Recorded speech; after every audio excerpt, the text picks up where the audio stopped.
So this is the fourth session of 4 for Hearts of Wulin, a PBTA hack, trying to do sort of the wushu genre, but the wushu melodrama, relationship drama thing. Things like the more recent Chinese drama Princess Agents, which Sherry and I watched a bit of the other night, that in order to show how evil these princes were, they had them using condemned young women for target practice. It was like, okay, I think we get that they're evil. All right. It was as over the top as you could get. Oh, there were also CGI wolves that they let loose among them. So it was pretty awesome. So what we're going to do is we're going to set up from last session. One of our characters has been for the first 3 sessions. Dan Yu is not with us today. And we had a guest star last time, so I want a position where they have gone in the meantime. And we'll come back to that in just a second.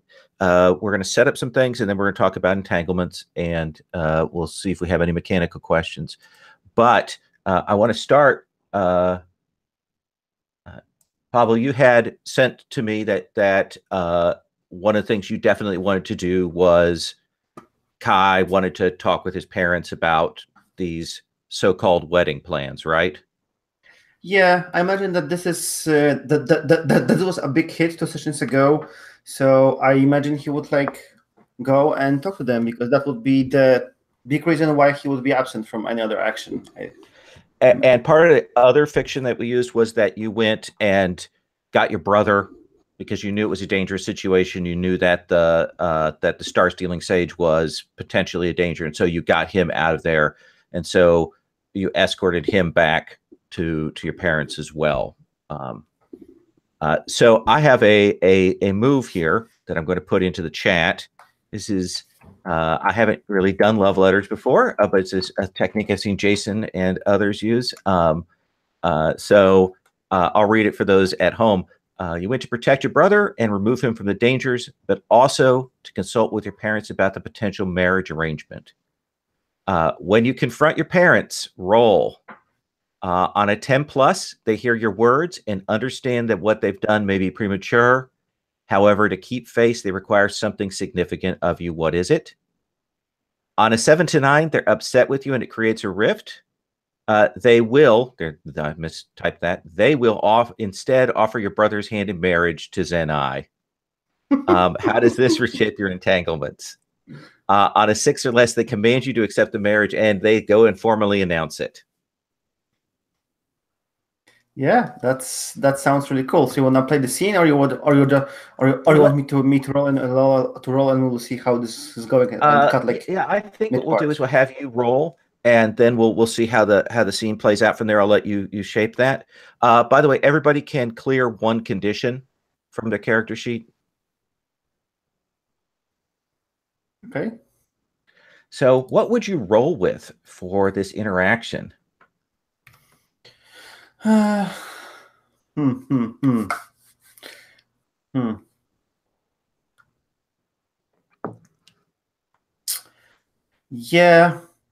I think it's wow, creativity, speed, passion, awareness, maintenance.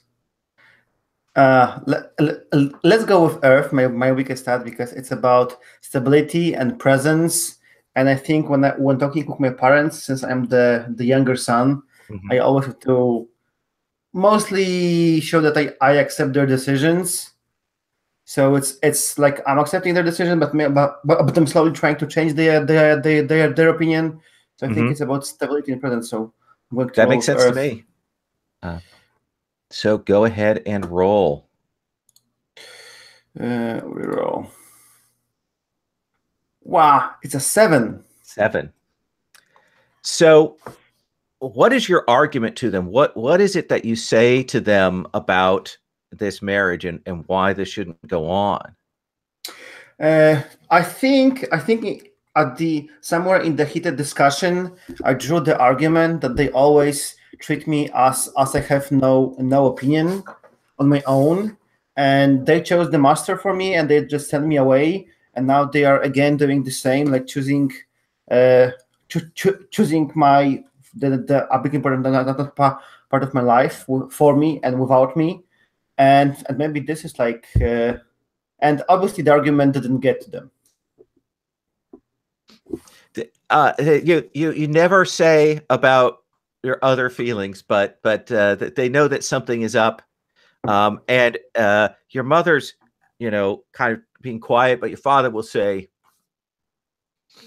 "We had hoped to make this alliance between these two houses, and we had hoped that you would be a dutiful, filial son to us. But I can see that that is not the case. And so, yes, you may have your freedom. We will not arrange a marriage for you. And we will continue and we will carry out our duty on the promise that we have made to the I household. And we will offer them what we had held back, perhaps a more important position, our eldest son. I'm sure that they will accept that." And you see your brother's like, not sure how to take this, but he keeps quiet. How do you respond to that to your parents? Now, to be honest with you, I'm not sure if it's like a problem for me, because it was Maria's character who was really in love with Genai. Right. For me, it's like a perfect opportunity, because now I can just be free. Absolutely. and try to make it with Ren Shu. So I just like maintain my control, and I said, "Very well, father. I accept your judgment," even though like inside it's like, yes. Go and pass this on to Genai. Return back to the Ox Pilgrim Escort Bureau and pass these words on to her. I will, father.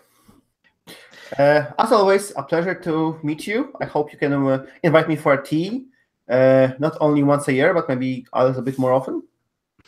I look forward to seeing you soon. And I just like turn like 180 and slowly walk away. You're gone. All right, perfect.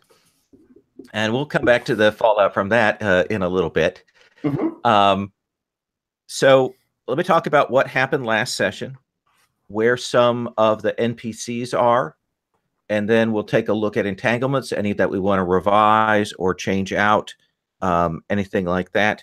So last session, they managed essentially to draw in Starling Sealing Sage into revealing himself in front of Magistrate Gao and his assistant Su Wei.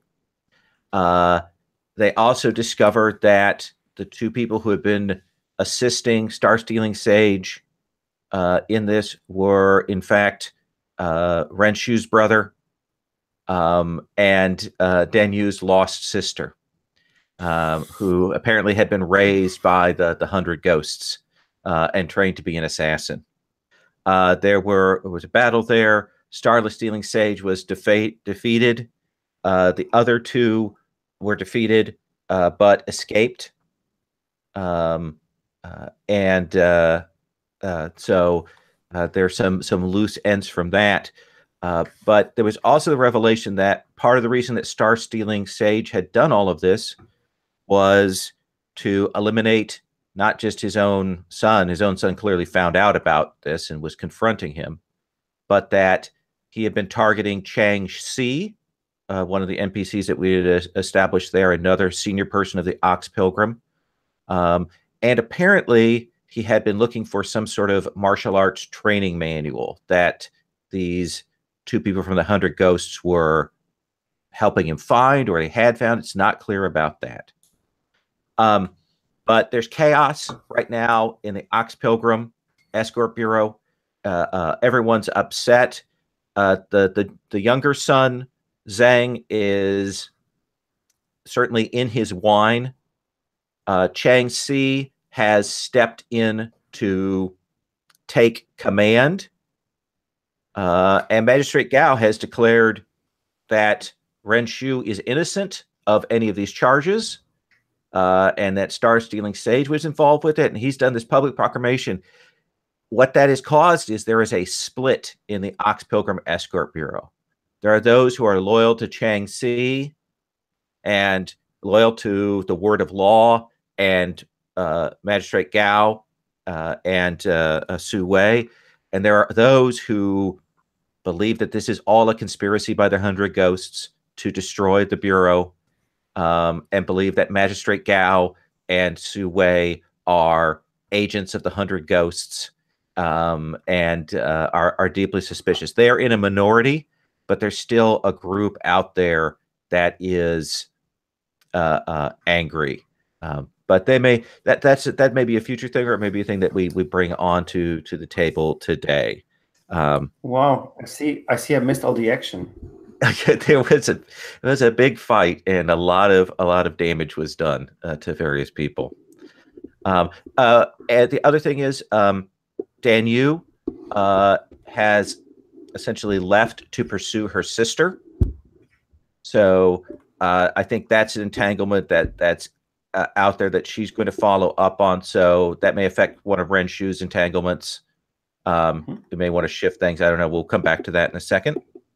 And then Silver Phoenix, the physician character who arrived last time, is occupied treating Metal Viper, who was poisoned by Star Stealing Sage after he confronted Star Stealing Sage. So he is working with that. The other thing that is kind of not revealed to the Ox Pilgrim Escort Bureau is that Star Stealing Sage is not dead, but instead has been put in a coma to keep him alive. And Magistrate Gao has not released that news. He is saving that until things come around. So that's the deal. Sherry, shall we look at your entanglements? Is there anything that you feel like maybe you need to change or adjust? It's like almost all of them at least two of them have changed. So because my cult suspects Ren Shu, and Metal Viper told me, essentially that Metal Viper was kind of the thing that was caught in this. And I think now that's less of a thing. So I've got to switch that. Okay. So let me think about that. Let's see here, because I still want a Ren Shu, my loyalty to Ren Shu thing to be in there. And then my family promised me to Kai Jin, but undefeated Horizon, who loves them, seeks to undermine me with my eyes, in his eyes. I don't think that's an issue there anymore. Yeah. So now your family has promised you to Tang, T-A-N-G, Jin, and probably undefeated Horizon is pushing hard to get that wedding to move forward. Okay.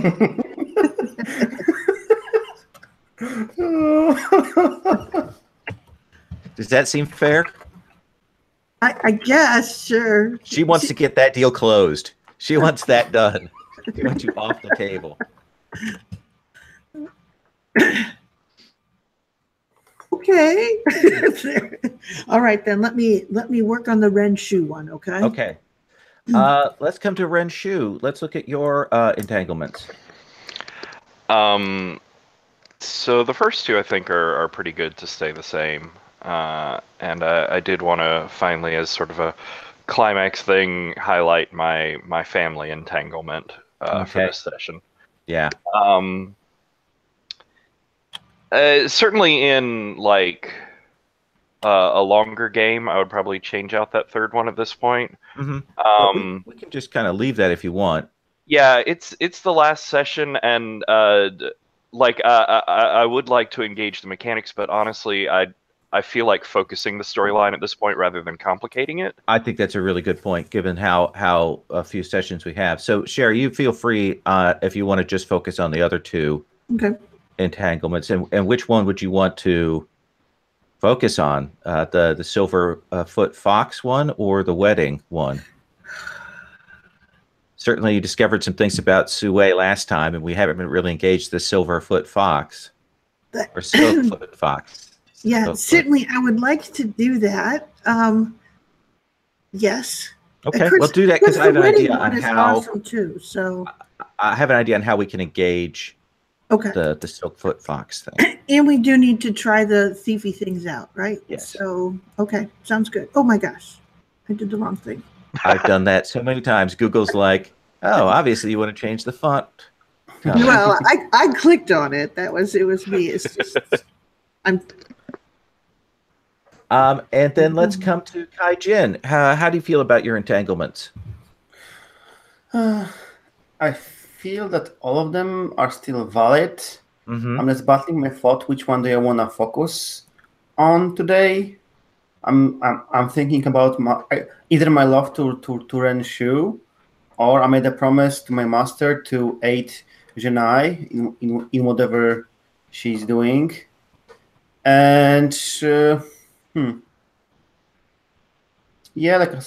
think like you said, is the last session. It would be good to focus on things. So I promised my master that to aid Janai in her art. Okay. I just convinced my family to marry her to my brother.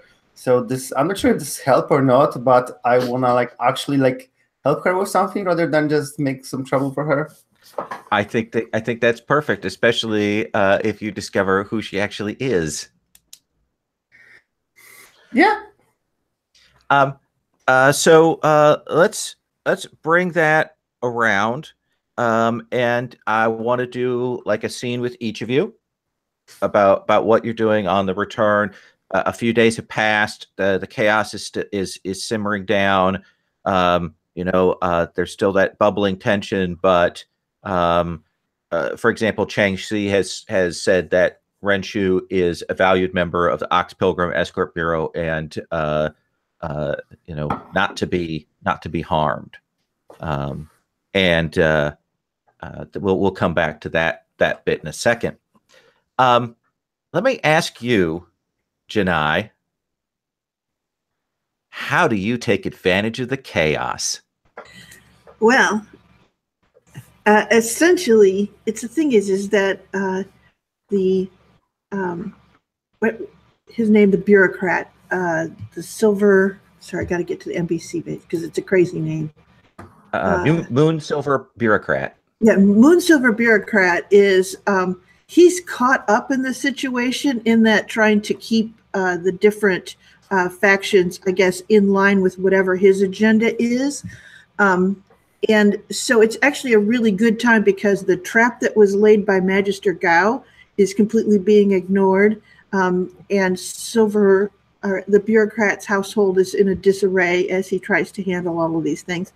And because I know that Magister Gao set up a trap for me, that essentially the bureaucrat had to change his household around to hide what he was actually up to if Magister Gao was going through it. So I know that there's further disarray within the household. So that's the thing, is when I go in, I'm not looking for the jewelry. I'm looking for the things that the bureaucrat had to hide because Magister Gao was coming through. Perfect.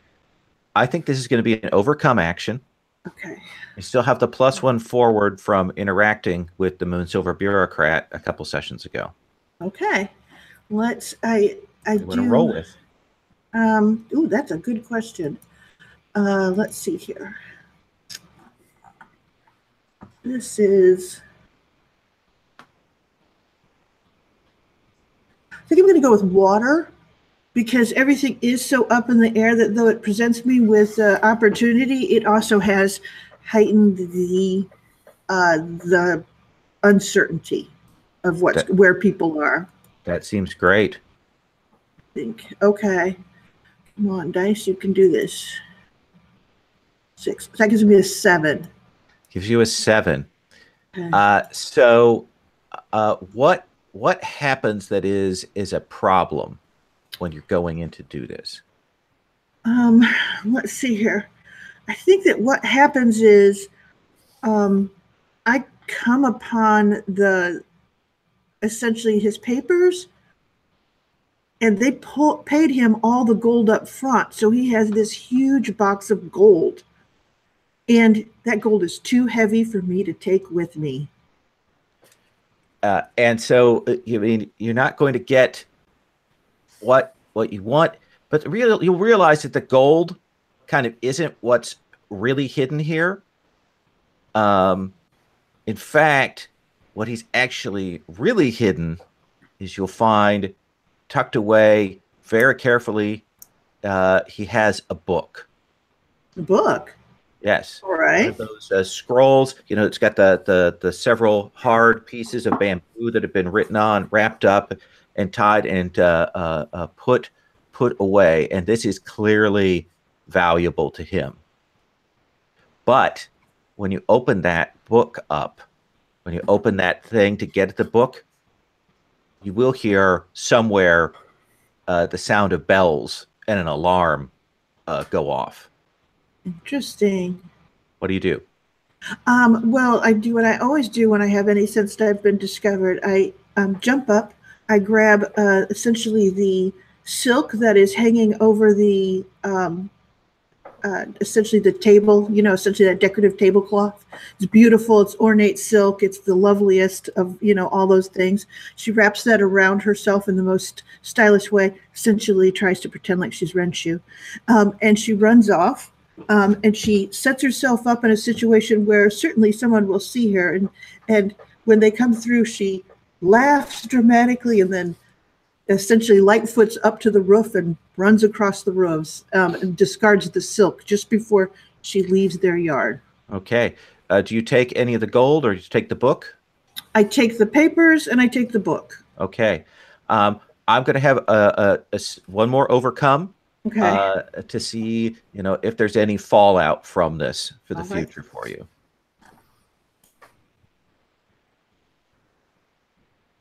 I didn't say what I was going to roll, but it will be a 7. It will be a 9 at the best, 8 at the worst. So, what will happen is the Silkfoot Fox is spotted leaving, and the next day, people are at Magistrate Gao's door complaining about his inability to stop the Silkfoot Fox, and that this is yet another instance of his failure, that, this false accusation he's made against the Star-Sealing Sage, and now he can't catch the Silkfoot Fox, and perhaps Magistrate Gao or his assistant Su Wei is in league with evil. Those claims are outrageous. Renshu, I would like to do a scene with you, if you don't mind my framing something. Sure. Okay. You're probably still shaken about your brother's attack on you, about the anger that you showed there at the end. Mm-hmm. And when you come back, it is a weird reception. There are a lot of the Ox Pilgrim Escort Bureau people who are now more friendly to you, but they're still those sort of diehards. And I guess since I ran off after my brother there at the end, do I know that Star-Sealing Sage is still alive? No. Okay. But you're called in. And the nice the sort of central meeting room where there's the clan chief in a chair, and there's the different senior people along, and you're called in, and you will see that Chang Si is actually in the clan chief's chair, and he will say, "Renshu, thank you for coming. Were you able to track the miscreant?" And I think she'll come in and, she'll do this like deep, elegant bow to him. And as he's saying that, there's just this, like, as her eyes are closed, there's this sort of camera flash to like that, like one of those rolls of silk just flying towards her face out of her brother's sleeve. And she sort of starts and trips a little. Says, no, he proved to be too fast. He got away from me. In your absence, And with the loss of the star-stealing sage and his conspiracy, his son Zhang, not trained, unready, and the task of leading the Ox Pilgrim Escort Bureau falls to me. I can think of no wiser or steadier hands that this society could fall into. And he turns and he gestures to the group and he says, Ren Shu has saved my life 3 times. Know that she is welcome in the Ox Pilgrim Escort Bureau.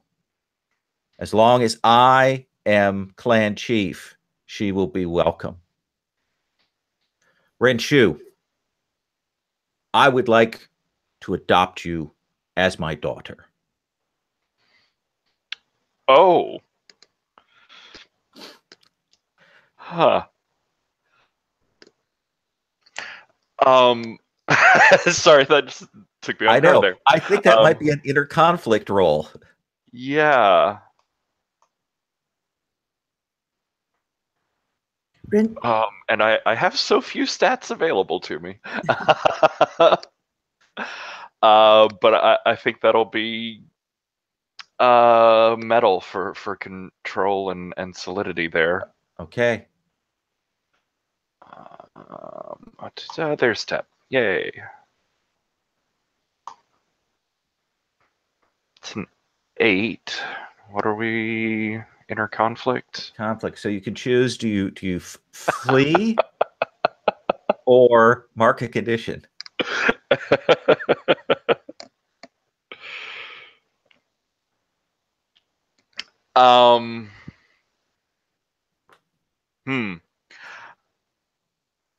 What do I have left? Not a lot. You have to mark metal. Oh yeah, it would be. Yeah. Yeah. I don't know that really scares me though. So the weird option is I would run away because I don't think I'm scared. Everyone is staring at you. They're waiting to hear what you say. There are some people whose you can see their faces go dark when they hear this announcement, and others are like, yes, that's right. She saved his life 3 times. Okay, so all right. So I think what happens is like when he had been talking about that I'm obviously innocent, that these were plans that I helped to foil and stuff. I think I couldn't help myself. I'm not really centered right now. I'm not as wise and calm master as I should be. So I think I gave sort of a look over to the brute squad, the ones that have been harassing me this whole time, to give them this sort of haughty look. But again, like there's one of those flashes in my head, and I think like one of the random Ox Pilgrims over there, like I see his face as my brother's masked face in the hood for a moment. And instead of the sort of like haughty gloating look that I give them, there's just this like murder look in my eyes as I look at them. And then I turn back towards Chang Si, and there's a woman standing behind him, and there's just this flash, and like I see my mother's face, and everywhere I look, it's like they're watching me from every corner, and I almost start to respond. I say, Chang Si, the honor, and I turn, like I run. I don't even do a fancy Wulin whoosh out. I just like run, my silk sort of flowing behind me, tears coming down my face. All right, so there we'll cut from that scene of emotional breakdown. I think this is a good opportunity to bring you back into the scene, Kaijin. Yes. You've arrived back and you've just heard like rumors, some crazy stuff. Apparently the Star-Stealing Sage is no longer the leader of the clan. I mean, it's not your clan, but you're wondering what's going on. And you've come in to find your friends, and you see Ren Shu crying, running out of the main hall of the Ox Pilgrim Escort Bureau. I think maybe it's even like one of those around the corner, like she just comes rushing and runs straight into you.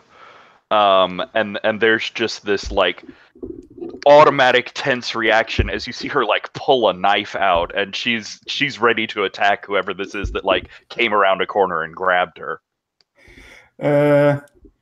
Yeah, so I suppose I like release you, and I'm just like raising my hands. Oh, Renshu, it's so nice to meet you. Only like friends here.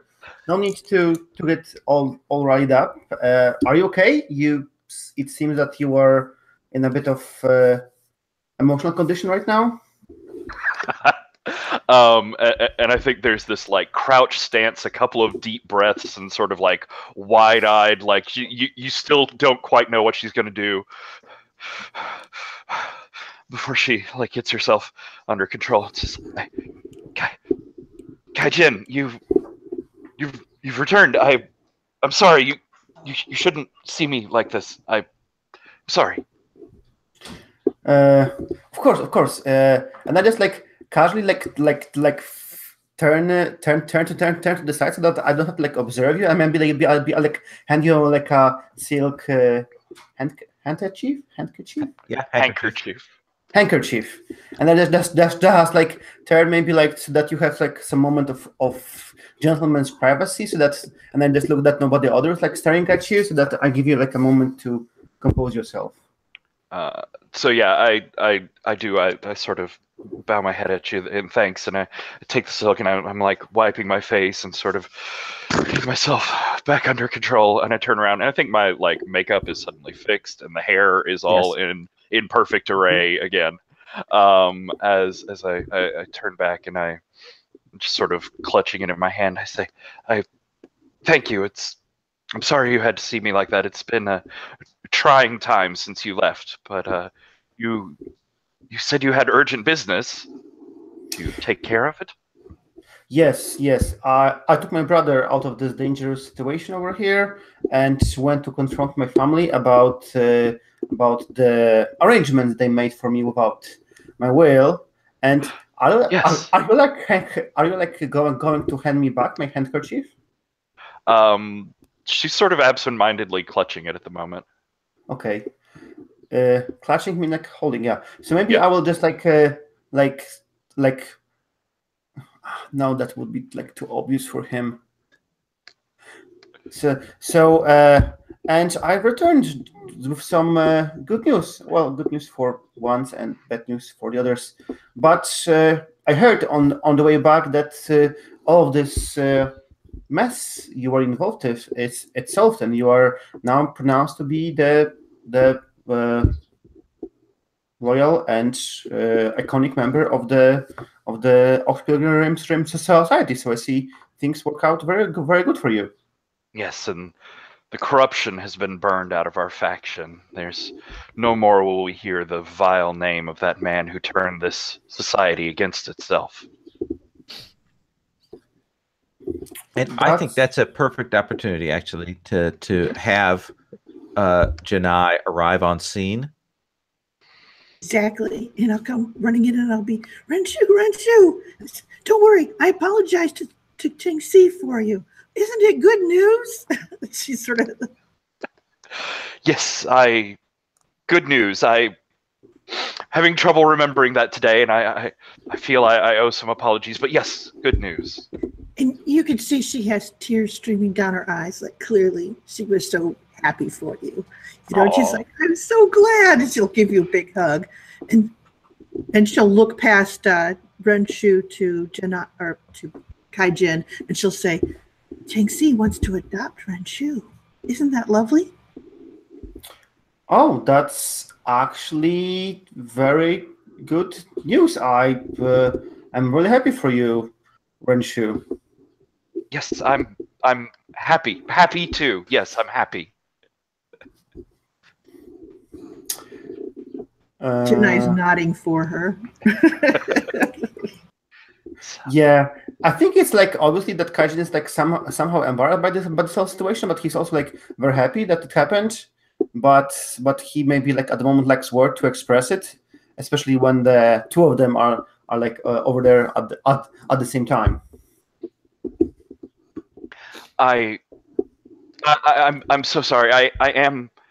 pleased by today's events, and I am happy to see you back, Kaijin. But this has all been so much to deal with Dan Yu's sister and my if you'll excuse me, I just need time to center myself. And I think she'll like awkwardly extricate herself from the situation to try and go get some control over herself, and maybe go dress in something a little less dragon naily. And you will note that there are a couple of the Ox Pilgrim guards who do kind of they pace her to keep watch to make sure nobody messes with her. They've kind of stayed back and they do kind of make sure that she gets back to her room without any kind of hassle.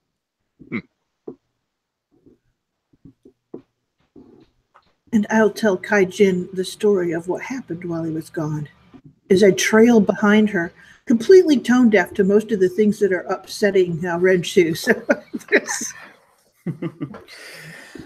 well, Janai, I see you accomplished a lot exposing this plot, and I went talking to my family about our supposedly arranged marriage, and it was all a misunderstanding. Excellent.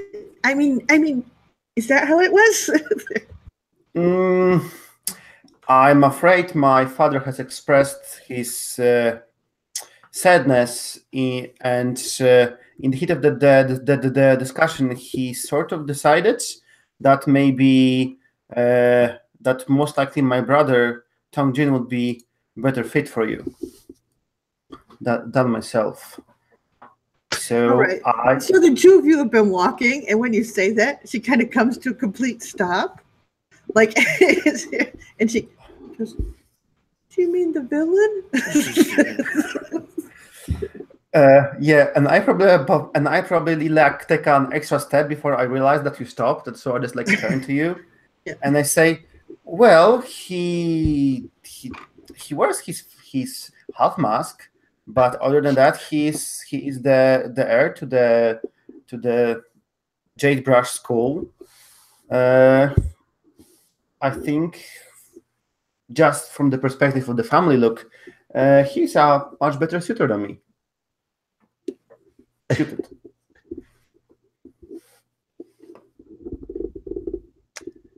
Janai, can I have you roll inner conflict, please? All right. That seems only correct and proper. And do you choose a stat for inner conflict? Yes, you do. All right. Let's see here. I think it has to be metal. God. Should have made that my... All right, here goes. So that's a 10. You keep it together. Keep it absolutely together. So she nods and she sort of bows and says that is a great honor for my family.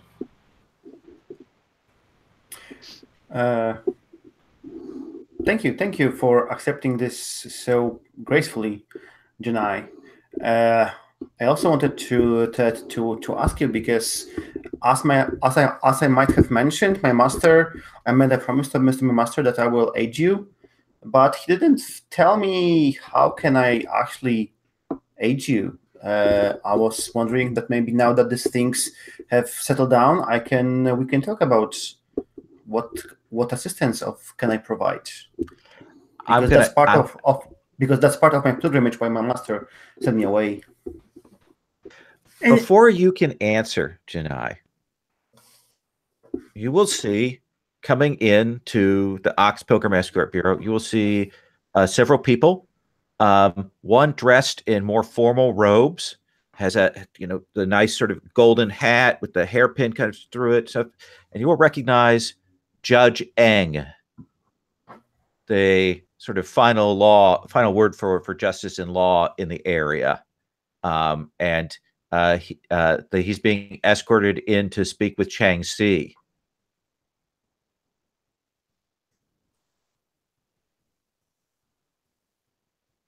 What do you do? I go, all right. And she sort of says, Dad, I have to go check on something. I will be right back and we can have that conversation. And she's sort of like, she takes a little turn. It's almost like she's a little drunk, but she kind of heads off and you're watching her and she goes around a corner and you go to look for her, you don't find her. And essentially she's going, so she's going to listen in on this conversation. Okay. She'll be up to the rooftops and over the office. Okay. That doesn't seem like anything we necessarily have to roll for. There. In Passiones, there's a move for hiding yourself in the midst of scenes that is delightful that I may have to borrow. But you will hear Judge Ang, and he says, Chang-Si, given the testimony and materials I confirmed, the magistrate Gao's judgment in the case of star-stealing Sage. However, there have been a number of complaints lodged against Magistrate Gao and his assistant. And I just wanted to tell you that he has been removed from his position for failing to capture the Silkfoot Fox. And there's some suspicion upon him of perhaps some corruption involved.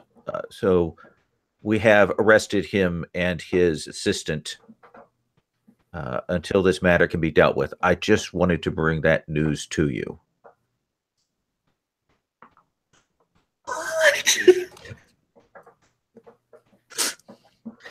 So I'm going to cut from your what to Ren Shu. Now that you've had a moment to yourself, what did we see? So I think as a sort of interstitial scene, I'd like to do a condition clearing thing. Okay, that sounds great. So yeah, I think Ren Shu, she's obviously still like dealing with all this shit in her head. So I think there's she runs towards the like main dojo that's here, because this place is sort of the center of the Ox Pilgrims, right? Yes.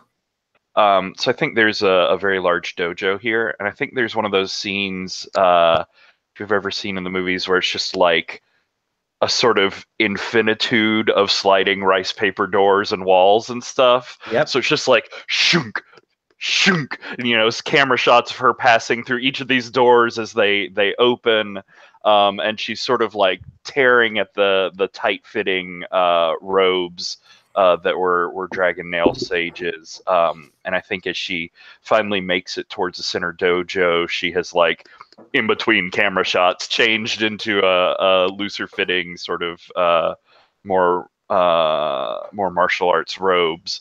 And she makes it to a center dojo, and she's going basically through her paper katas, her whatever her form is, because I'm bad at words. Flowing cyclone style. Yes. So she's got like these paper streamers and whips that she's using against targets and dummies, and I think we still get these like flashes in her head of like that fight with her brother or visions of her mother's face, and each time it happens, like the paper that she's using just shreds and tears because she's lost her concentration. And then there's another moment of like centering herself and starting the whole thing again until she makes it all the way through the kata, and then without breaking, like she starts again and again, and each time it gets faster and faster and smoother until she's just sweating and panting at the end of it, but she looks sort of more in control. She looks calmer. And I think I'd like to refresh my fire, because I feel like creativity and passion might come up. You are there sort of in that training area, and you kind of finish your routine, and you realize that someone has come in, and you kind of look and you see this slightly dowdy looking, has a little bit of a belly. He's dressed a little roughly. um, maybe a little bit of dust from the road, has that sort of wisp of hair around and the beard, and he will say, "Oh, apologize for interrupting your training." I'm sorry. Were you? Did you want to train? I'm sorry. I've been taking up this dojo for I don't know how long now. Oh, I sensed great energy and passion, and I came to see who was here. You seem like you were upset. I was. It's been a difficult few days, but I feel it's not something I can't surmount. It's all obstacles can be overcome, given the right focus. That is very wise words for someone so young as yourself. Lives seem to take different lengths. I may not be quite so young as I appear. Well, remember that when you are in the Ox Pilgrim Escort Bureau, that you always have friends to rely on. I'm sorry. I feel maybe I should know you, but I don't believe we've been introduced. I'm Ren Shu. And you kind of turn because you've maybe been watching him in a mirror, and you kind of turn back, and he's gone.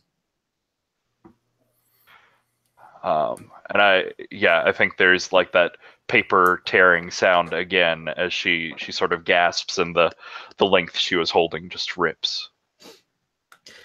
Kai Jin. So out of curiosity, can I ask which move did you engage to like self-clear a condition? Under conditions, on other moves, you may clear cheat conditions via the support comfort move. Alternately, between scenes, you may narrate a scene describing how your character deals with the problems of the condition. This should cost something time, resources, making entanglement more messy. And I think that description there works for me. Yeah, cool. Yeah. The only yeah. It's also one of the ways to clear wounded when you go and get doctor's treatment. Mm-hmm. Cool. I'm sorry I interrupted. Yeah, let's go. No, that's cool. It's a good thing to point out the mechanics there. So Janai has run off. A lot of Ox Pilgrim people are still around here. You can hear the rumblings, and the talking that's going on. What do you want to do? I think I am going to talk with, because I think Gengshin, the diplomat I spoke on the second session. Yes, the one from the Jade Brush. Yes. Yeah, it's so hard to pronounce this name. I know. Something like that. Yeah, I pronounce it Gengzin. Gengzin. I think that I think it was a lady. She. Yes. Yeah, I think even with like everything that's going on, she's still here, like completing some polytechnic matter, and she wanted to talk to me. So I think I'm going to talk to her because I promised something to my brother. So I might as well find her over here, somehow doing some politics for Jade Brush, and I might have a talk with her. Kaijin, I understood that you had escorted your brother away from all of the chaos of this matter. Yes, I've seen to his safety. That is only right and just filial duty, as I could see that you are a young man to be respected and trusted. Oh, thank you.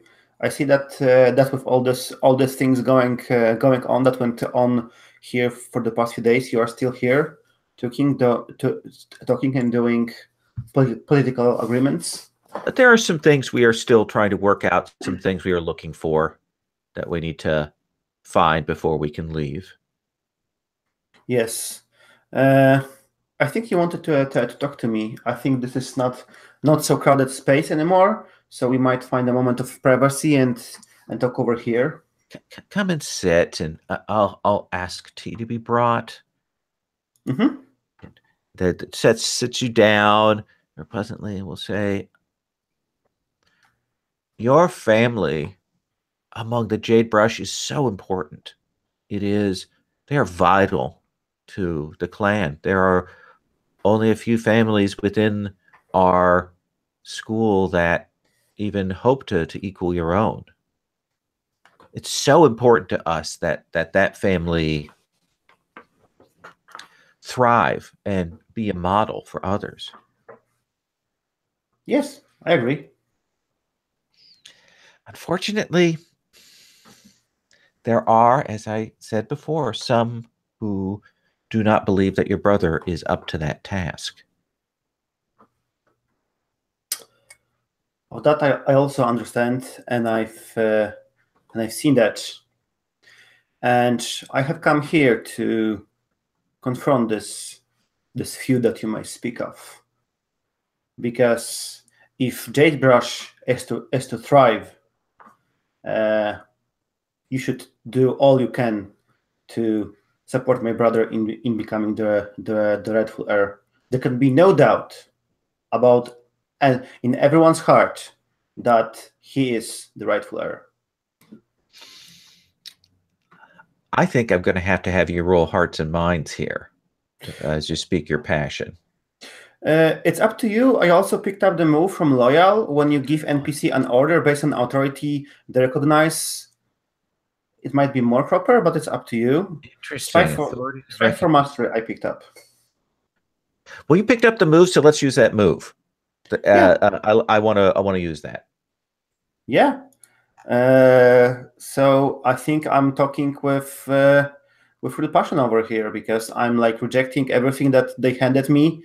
I could have easily taken it, but I promised my brother that I will not. So I think this is like going full passion on my side. Let's see if we roll. And it's a flat fail. Oh my god. So she listens to you and she goes, I understand. You need say no more. We will deal with this situation as you indicate. She does that. In another movie, she might wink at you like, okay, we get it. Wink. But she goes, I understand. I understand. Thank you for having this conversation with us. I wonder, does Cajun pick up on that there's a big misunderstanding over here? Oh, I don't think so at all. Yeah, I think he understands that she perfectly understood him. Any of the audience watching at home is like, when this happens. But she will say, I hope that you will spend some time here at the Ox Pilgrim Escort Bureau and relax. And perhaps I know you are friends with both Janai and Renshu. Hope that you can aid them and mend some fences that from the previous conflict. Yes. Now that we have cleared the situation between us, I will go and I will spend some time with my friends. Absolutely, yes. The more witnesses that you have to your actions here, the better. Let's cut to Janai. Oh God! You just set up an assassination of your brother. All right. Yes, I'm here. I just heard the worst thing possible, that I've led to the downfall of my beloved Magister Gao and Sue. Yes, you did.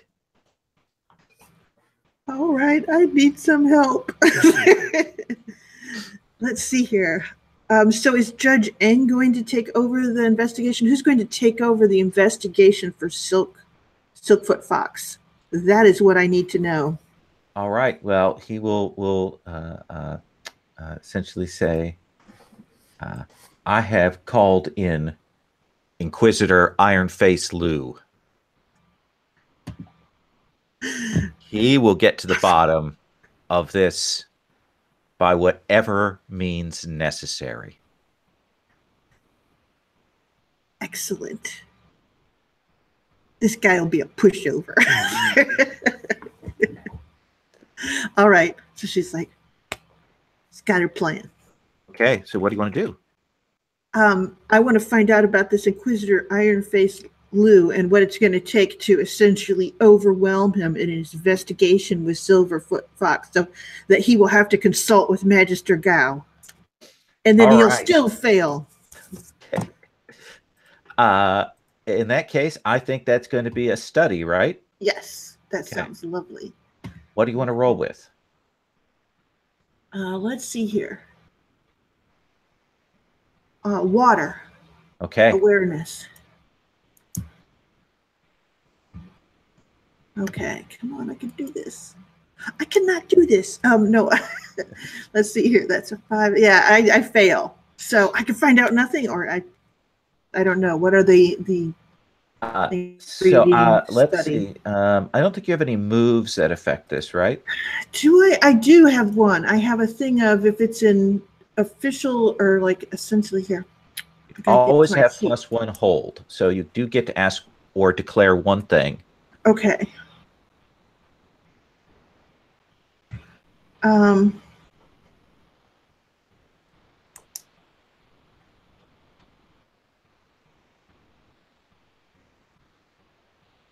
will declare one thing, in that he has studied all the cases, but they are all ones that have essentially all of that stuff has the stories that have blown up. There's never any of the early sense of what happened. It is all, by the time it gets written down in those things by not by Magister Gao, but by the officials and stuff, it is all fully blown up and has it's really hard to tell what actually happened in all of the prior cases. That sounds great. What you'll also find out is that Inquisitor Ironface Lou is an expert torturer, and that the rumor is that either Magistrate Gao or Su Wei are involved, and that's probably where he's going to begin his investigations. You're the worst. God. Does that seem fair? No.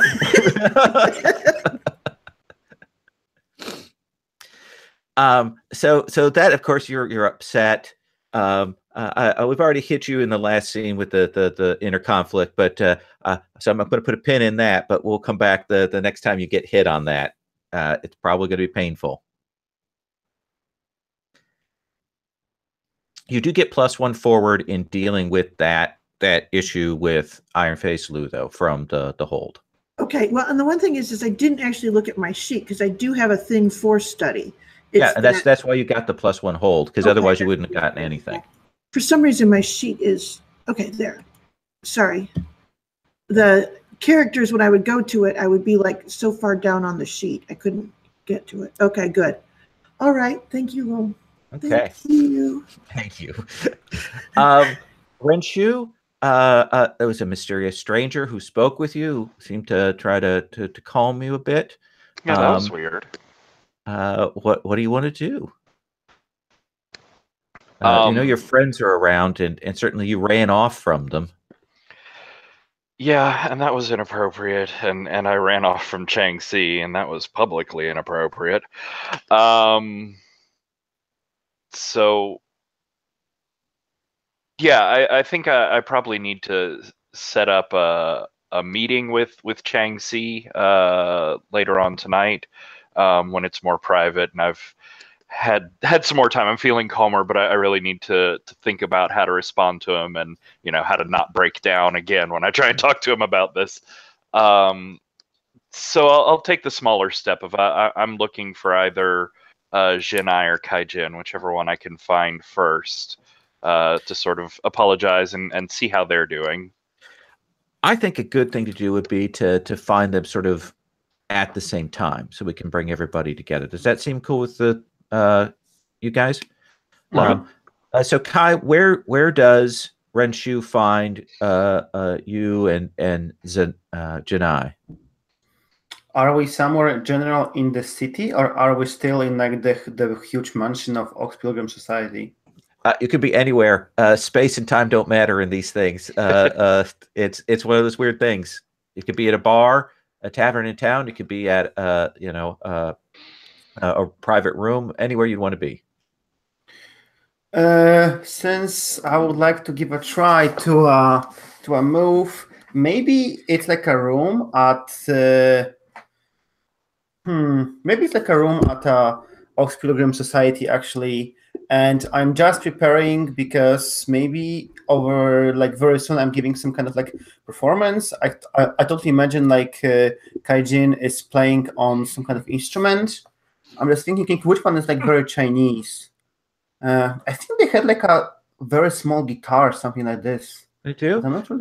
That's a classic. A flute is classic. The sort of the stringed instrument that lays on your lap that you pluck at. Oh yeah, yes, this one. Yeah. So you'll find me like in my room, like preparing. I'm very soon just about to give a performance as I'm playing on this, because that's part of my teachings. Like this is how you learn control, and So yeah, I think like I've heard from people that you've gone to your room to prepare for something, and I think as I get there, like I hear that playing through the door, and I just stop, and I'm sort of entranced with my ear up against the door. I think as Jinai comes up, Find you listening at the door there. Mm-hmm. Yeah. And I think that what you hear me play is just, I'm not singing, but it's like a known song of a lover admitting his love to a woman, and I'm just like, I'm not like singing, but you know that if there will be a vocal, this what would be like sang, but I'm just like playing the music and like practicing for it. Perfect. So I think that's instantly recognizable to the both of us. Like as Jinai comes up, and Renshu has this like alternate meaning look in her eyes as she looks up at Jinai and sort of is feeling the emotions of the song. Nice. Jinai, you're muted. Yeah, and of course Janai never picks up on any of the stuff. She puts her ear against the door just like you, so the two of you both have your heads right next to each other. It's been so long since I've heard this song played so compellingly. So you can feel the emotions underneath it. Yeah, let's go see him. And it completely breaks the mood. I think you like happily push open the door, and Renshu sort of stumbles for a minute, and she was leaning against it. I didn't prepare for the guest. Yes. Please come in. You almost gave me a heart attack.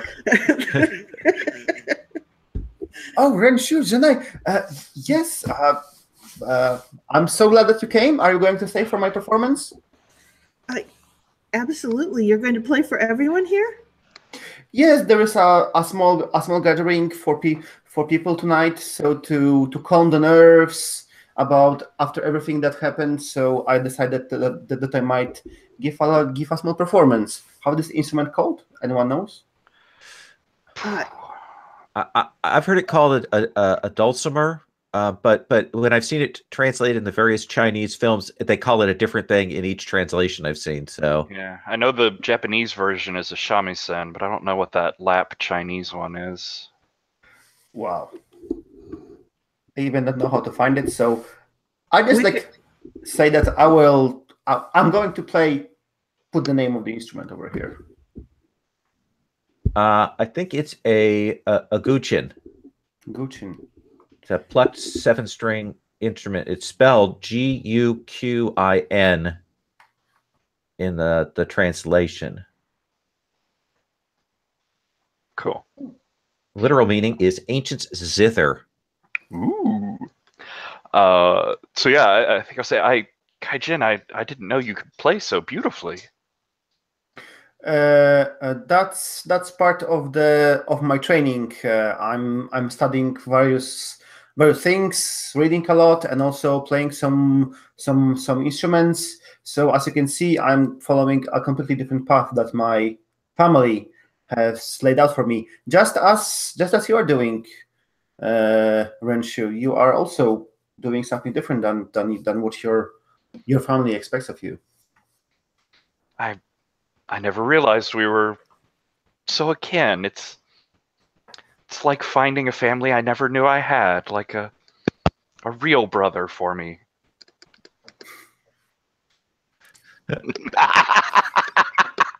Oh, nice. Yes, Richard, just like a brother. Yes.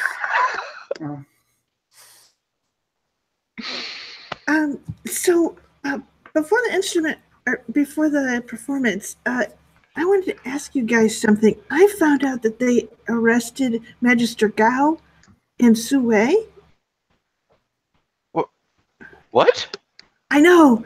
Apparently, the Silverfoot Fox or Silkenfoot Fox did something. I mean, I don't know. Has anyone heard? I don't know. But and she sort of goes, they arrested him because he hasn't caught the Silverfoot Fox, and they say that they're in cahoots. But that doesn't sound right at all. But you know what a righteous man he is. Didn't he just bust open the whole conspiracy with that man? It's clearly his political enemies. Well, from what I heard, he was very inefficient at finding the Silk Fox. I think he was on a trail for months. They called in an inquisitor. They're going to be tortured. That's pretty extensive for just failing to capture a very good thief. It's a political attack on him. It seems so unrighteous. I fear this sounds of continuing rumblings of the conspiracy that we've already cleaned out. I believe this infection had gotten farther than we feared. There seems to be an injustice running through the Ox Pilgrims. You're right, we must address this. Exactly. And she goes, and what was it that Star Stealing Sage was looking for? Ridshu does not like that name. Really? Okay. It was like a book?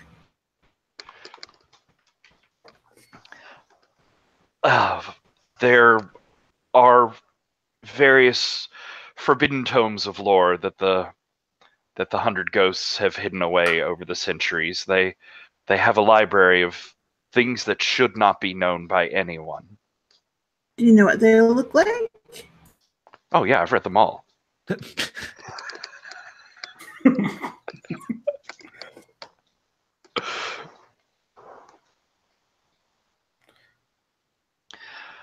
And you're saying that Star Stealing Sage wanted to get access to those library?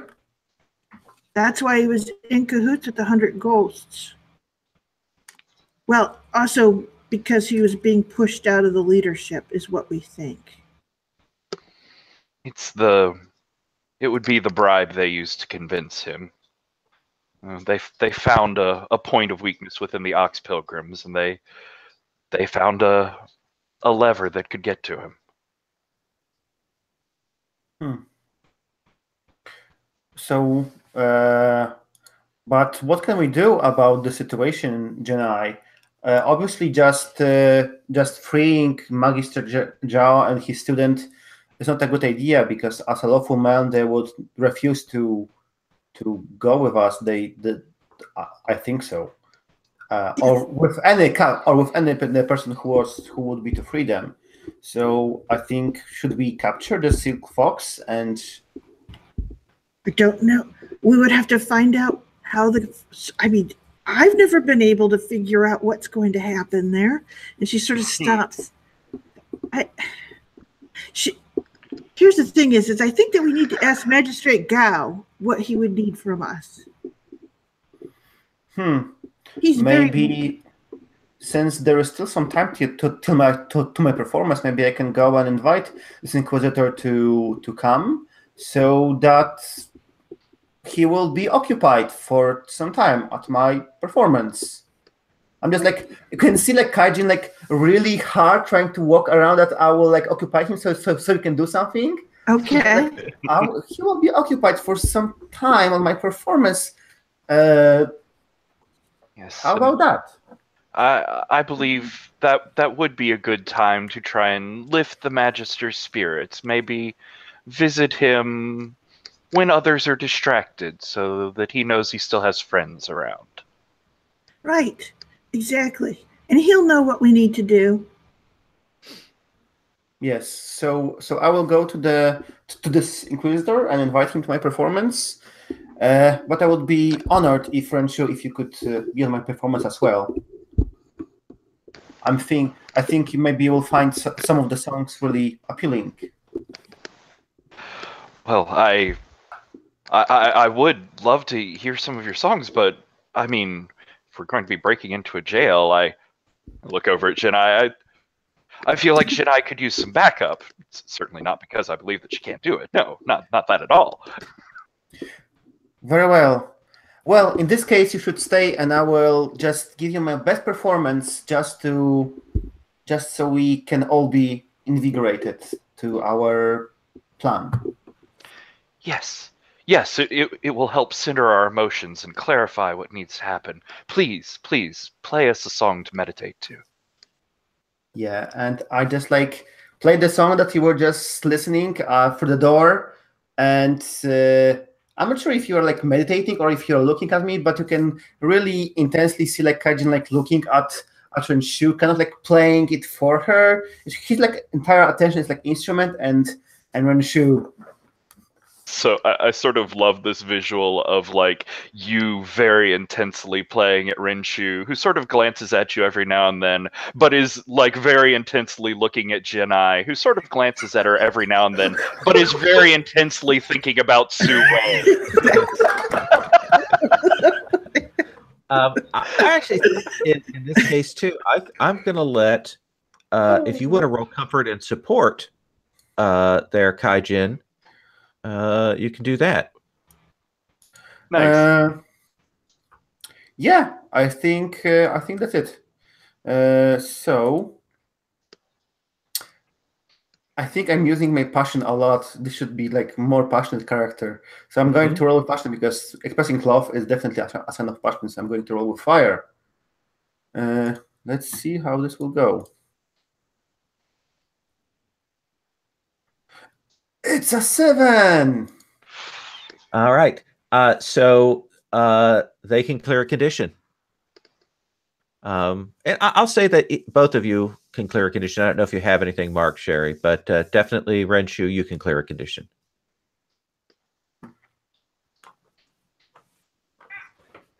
Thank you. I think I'll forgive them a little bit for for delivering the news about I have to marry a villain. This seems like a good place for us to take a 5-minute break, and when we come back, we'll look at the performance and we'll look at the jail break-in and deal with that. Sound good? Cool. Yes. Okay.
we'll get Sherry back and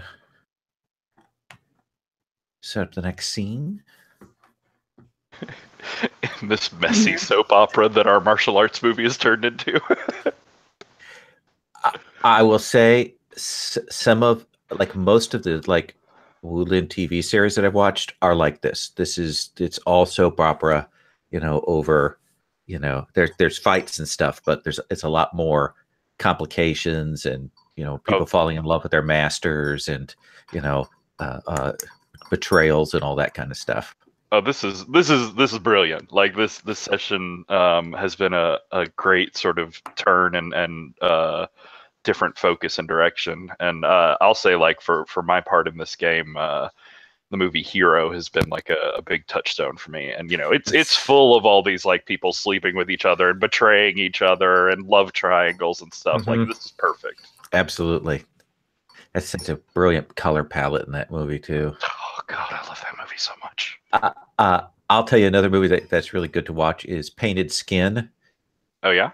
Which is about essentially this sort of shapeshifter woman who falls in love with a guy, but he's already married, and he brings her in, and there's all this sort of intrigue and stuff and love triangles and really good fighting in it. I'll have to check that out. No, I love that one. It's not the greatest movie, but there's some great characters.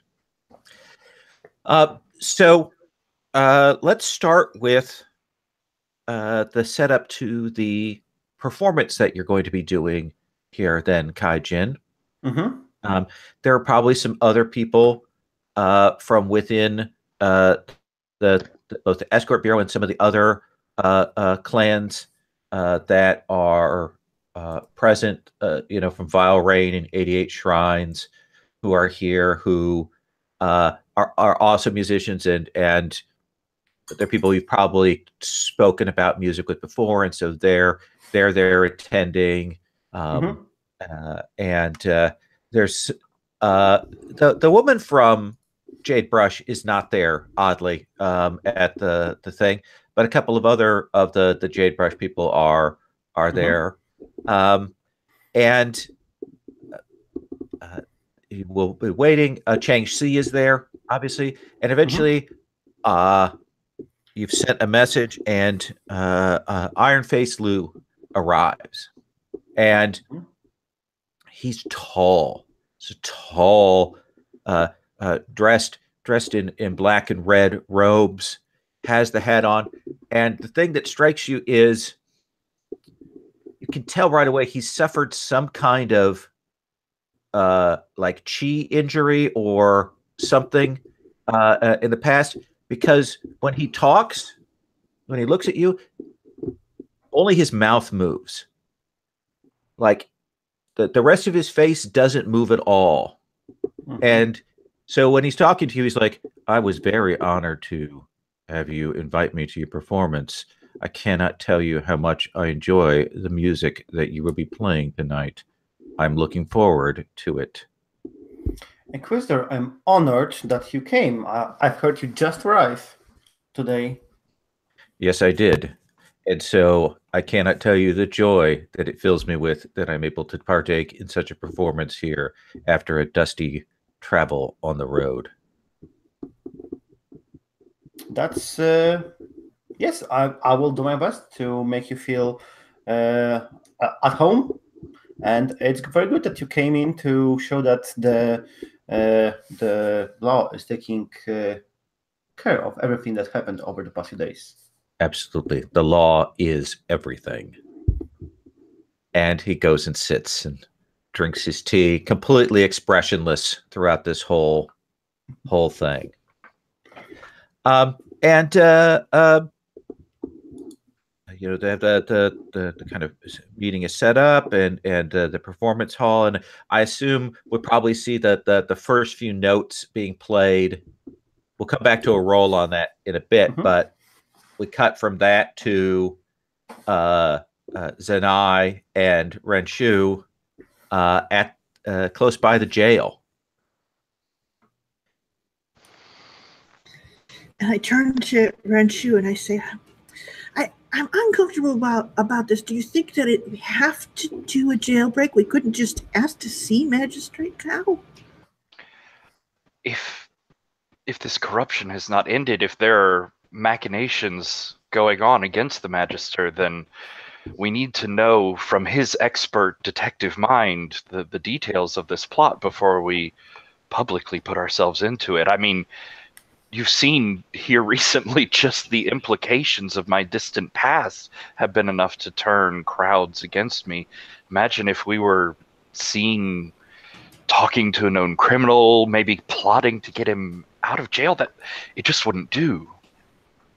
Okay, I'll defer to your wisdom on this. Even though breaking into a jail doesn't sound like the sort of thing I should be doing. Well,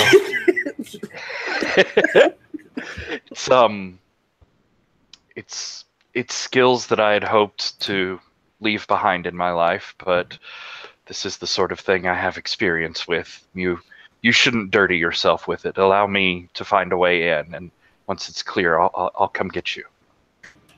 I look forward to seeing you use your skills. You're always so graceful. And so I after the last session, I picked up a move from the Outsider? Is that the template? The Reign of Assassins, which seemed appropriate. Absolutely. But going to find some nearby like shadows or just a thing to get behind and sort of fade into the background, go paper thin and sort of like hide behind impossibly thin things and start sneaking my way in. All right. So you will make your way in. That is a thing that requires a roll. Tis. Can I support her? Oh. Because I have thief skills. I mean, she'll never know I'm supporting her. Yes, you may support her. I think that's beautiful, yeah. Because I'm really good at sneaking and not being seen, but maybe not so great at breaking into places. Do you want to engage like this headless move or something else? Oh. Because I just thought that this is a good situation. You're more interested in doing the roll for the break-in, or would you like to do this as heedless? What would you guys prefer? Let me look. So on the break-in, on a hit, no one can see you and interact with you until you decide they can. 7 to 9, you remain hidden, but either leave a trace or alert someone. Yeah, I think in this case with the heedless is actually a dangerous situation. You recognize that there is a danger rather than, just going to a meeting and do. Okay. But this is calling on my sort of innate, trained-in talents. This is going back to my style, so this is going to be water. Okay. This is not one you want to fail. I really do not. Jesus. I'll use water as well. Oh, God, you need my help. I hope I do well. Okay. Let's see here. Control. I'm rolling with a +1. So that's okay. That's a 9. So you can give them a +1. Yes. Which gets it to a 7 and 9. That squeaks me up to a 7. So I imagine, Sherry, how are you assisting quietly Renshu? You are muted. I'm the worst online player. So essentially, as I start to see how she's doing things, if I know that there's going to be a lock or a difficult bit ahead, sometimes I will actually get a little bit ahead of her so she can't see me and get that part of it undone. Does that make any sense? She's good at sneaking, but she's not really good with getting through the mechanical part. Yeah. Whereas you can slide through any window or narrow thing with your skills. But I think as you're sliding along, there's jailers and things like that. You're making your way. You will bump into somebody else sneaking in, and that kind of brings you guys to a halt. Who is it? And you will see Undefeated Horizon. She's wrapped herself up in what passes for ninja gear. She's clearly here, making her way in to break her brother, Su Wei, out of jail. Please tell me her ninja gear has like flower embroidery on it. Oh yeah, absolutely. Because all she could find was a black table covering. You know? And you can tell she's got that, the face wrap, but you can see her eyes, and it's really obvious who she is. So what do you do? Because she's probably going to make some noise here. Okay. So I have to keep her from making noise. Oh boy. So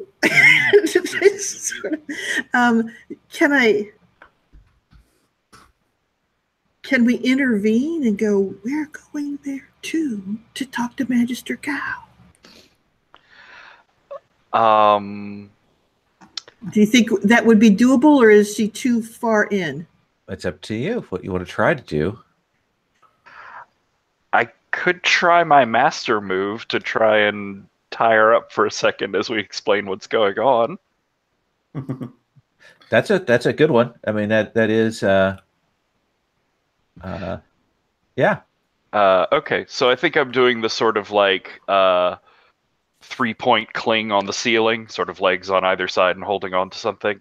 And as I sort of hand down at her, several rolls of paper come flying out of my sleeve and go wrapping around her mouth and sort of around her feet as well at the same time to just hold her up for a moment. Eyes get wide. Okay. Obviously, let's have you roll. This can be water. Okay. Oh, that's better. That's a 10. So on a 10 plus, you cool tempers. If anyone decides to instigate a fight, a situation, whatever, they have to mark a condition. And there is that classic thing where you get her tied up, and then Janai pops up into view, and she's like, "Ah!" But she stays calm while you explain to her. Yes, that we're here to consult. And essentially, we'll find out how we can get them out. This is not the time to go breaking people out of prison like without a plan. We have to know what the waters are here. We have to find what this can. You had a plan. You're wearing a tablecloth. It's a very nice tablecloth.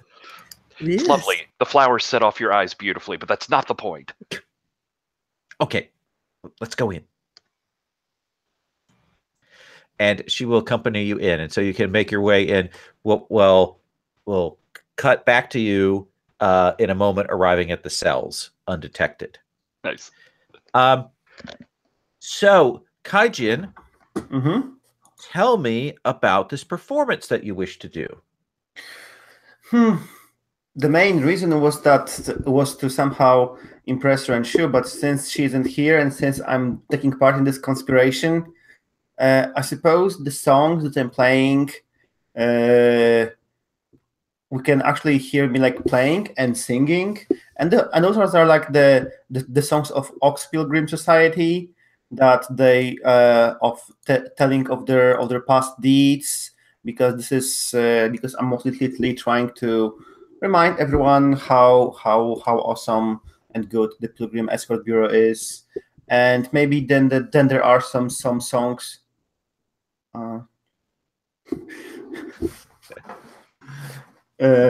And then there are probably some songs about, I don't know, probably there are some colorful songs about thieves escaping justice and people trying to catch them, and I just also play them too, so that we remind ourselves about the myths and legends of our land.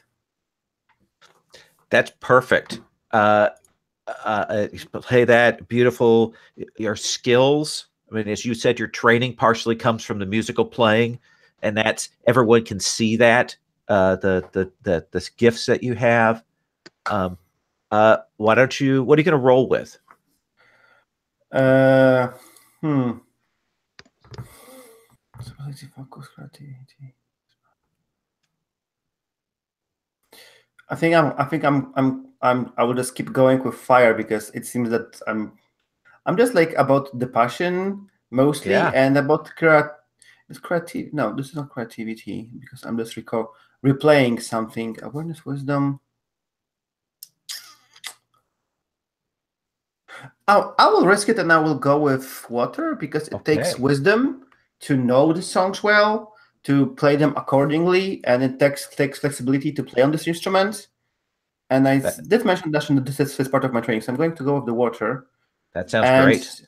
And sort of maybe like as a flavor, just before I like start playing the songs about catching thief, I also make like a break and like introduce Inquisitor Iron Face Liu to like everyone so that they know that he's here, and in the name to welcome him, I will play the songs. I am excited and enthused to be here present at this performance. Thank you. Oh wow, it's a 10. Yes. You get to pick 2. So I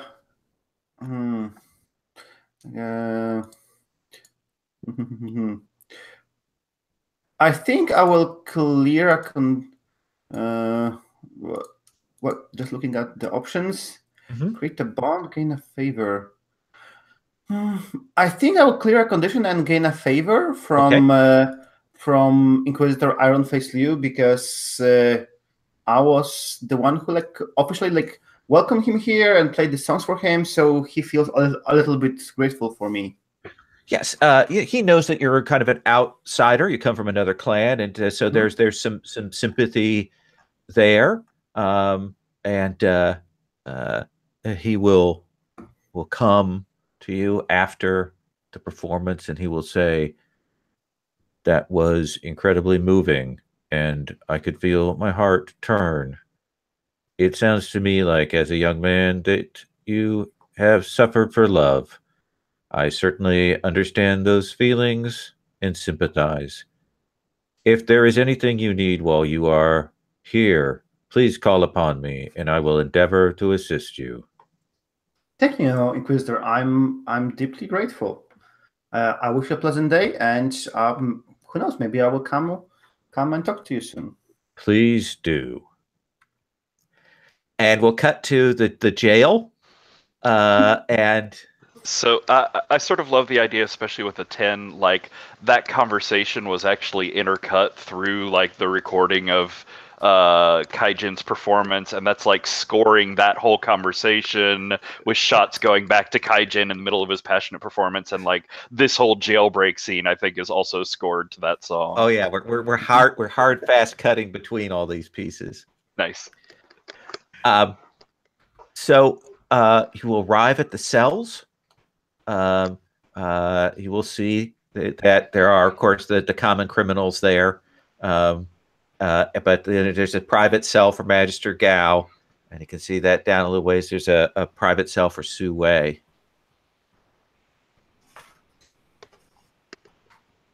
What do you do? I think this is the point where it's Undefeated Horizon is here, and it's sort of have her like kind of the first one that steps in front of the cells. You know, she's going to be heading towards Su Wei, but so Magister Gao sees her first. Like, you hear them go, "Oh no, honey!" And then we step forward, and I do this. Oh no, honey! He sees you. She goes, "Magistrate Gao, we heard of this great injustice. We had to come and speak with you. What can we do to assist?" Zanai, you are out of your depth here. Oh, I don't know.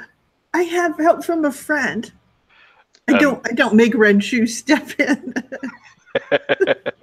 But I think she will. She'll step forward slowly into the like out of the shadows and the sort of light catching on her glasses before she comes in, just to look extra evil before she comes in to help. Oh, red shoe. Sorry. One of these things is not like the other. Yes. We heard of your imprisonment. It can only mean further corruption within the Ox Pilgrims, and this has distressed me greatly. It is the challenge of working with factions of the Wulin world. There are politics and things I do not see behind the scenes. What can we do to assist? Here is the thing, though. Kind of gestures for you to lean in close. Mm-hmm. After the meeting with the Star-Stealing Sage and that incident, I had Silver Phoenix put Star-Stealing Sage elsewhere for safekeeping, since he is not dead but merely in a coma. And but also, I think there's the sound of something breaking as he says that. I don't know if there's like a chair or a lamp on the wall or something, but something breaks right then. Oh, the lamp goes out. That's it. I looked into the matter that Star-Stealing Sage mentioned during the conflict of a book, and I believe that Star-Stealing Sage was gaining assistance from the 100 Ghost factions to recover the Book of Stone and Sorrow. It is a forbidden martial arts manual said to give great power and longevity to those who possess it. But the book is split into 2 parts. Apparently, both those parts have been gathered here. And not only Star-Stealing Sage, but others have been seeking it from other factions, looking for it here. Though I could not prove it, I believe that the Silver Moon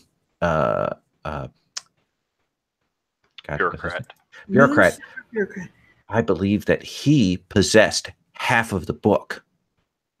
And that was what was stolen by the Silkfoot Fox, hence his pulling in so many strings. I do think he thinks that I know something of this, and that is why he has pushed to have me and my assistant arrested. But it's been proven over and over again that you know nothing of the Silkfoot Fox. Well, now I wouldn't go that far. that seems a bit. She turns to Red Shoe, goes, "Oh no, he's an expert on it." I'm this close. I'm just. It's like the Silkfoot Fox is just a step away from me. That's what I believe. Do you think the Silkfoot Fox stole the book? If it isn't the Silkfoot Fox, then it's one of these other factions. But if it is the Silkfoot Fox, then we may not have to worry about her for long, because the other factions will be seeking her out. Oh. So you had the impression that it was Moonsilver bureaucrat. She goes, who else might have had the other half of it? That I don't know. I was arrested before I could pursue that line of investigation. Doesn't it make the most sense that it's that person who took it? I mean, how hard would it be to pretend to be the Silkfoot Fox? Those stories are known everywhere. Well, yes, they might have taken advantage of that. I don't know. But the crime was committed with such expertise and skill that, though I hate to say it, I have to admire the Silkfoot Fox for that ability. She is a far great above any of us. And I have to admit, if the thought of someone having combined both parts of the book, I mean, that would just mean that things are sort of over here. If we are to have any effect on things, we have to believe and hope that the two have not been joined yet. Perhaps the Silkfoot Fox did take it and someone else has the other piece. May well be. The two halves are incomplete. I know that there are things to be learned from each, but Beyond that, I do not know. But you should go quickly. You should leave.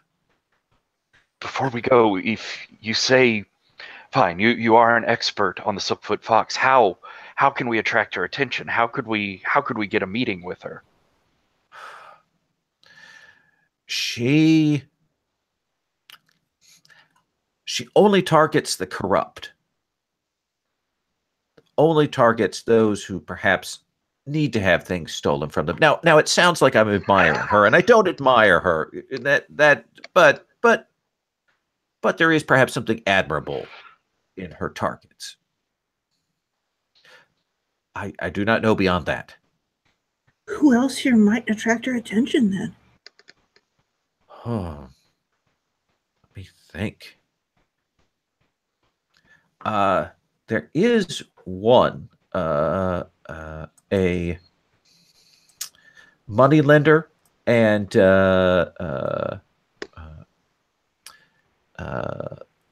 sort of highly placed noble who I know was associated with the bureaucrat and may be associated with this whole thing. His name is Razor Eyes Gong Sung. Lord.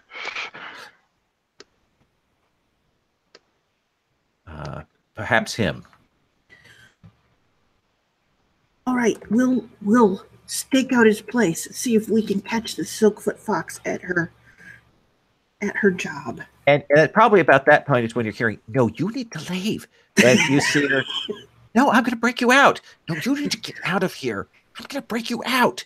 And their voices are kind of getting louder and louder. Okay, we got to go take care of that. Go over there and grab her by the back of her tablecloth. And you will see Sherry Sue has a bruise, like a blackened eye. He clearly fought back when he is arrested, and he looks bedraggled. And normally he looks so handsome, and his clothes are dirtied. And you see him kind of see you and kind of look away, like he doesn't want you to see him like this. And she goes, "Oh."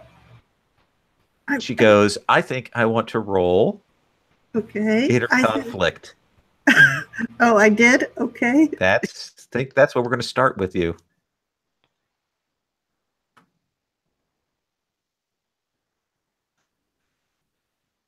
What do you want to roll with?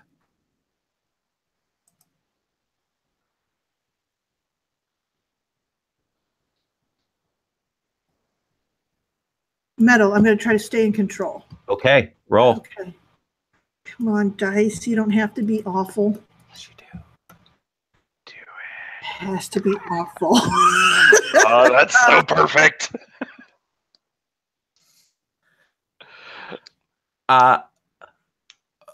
What do you do?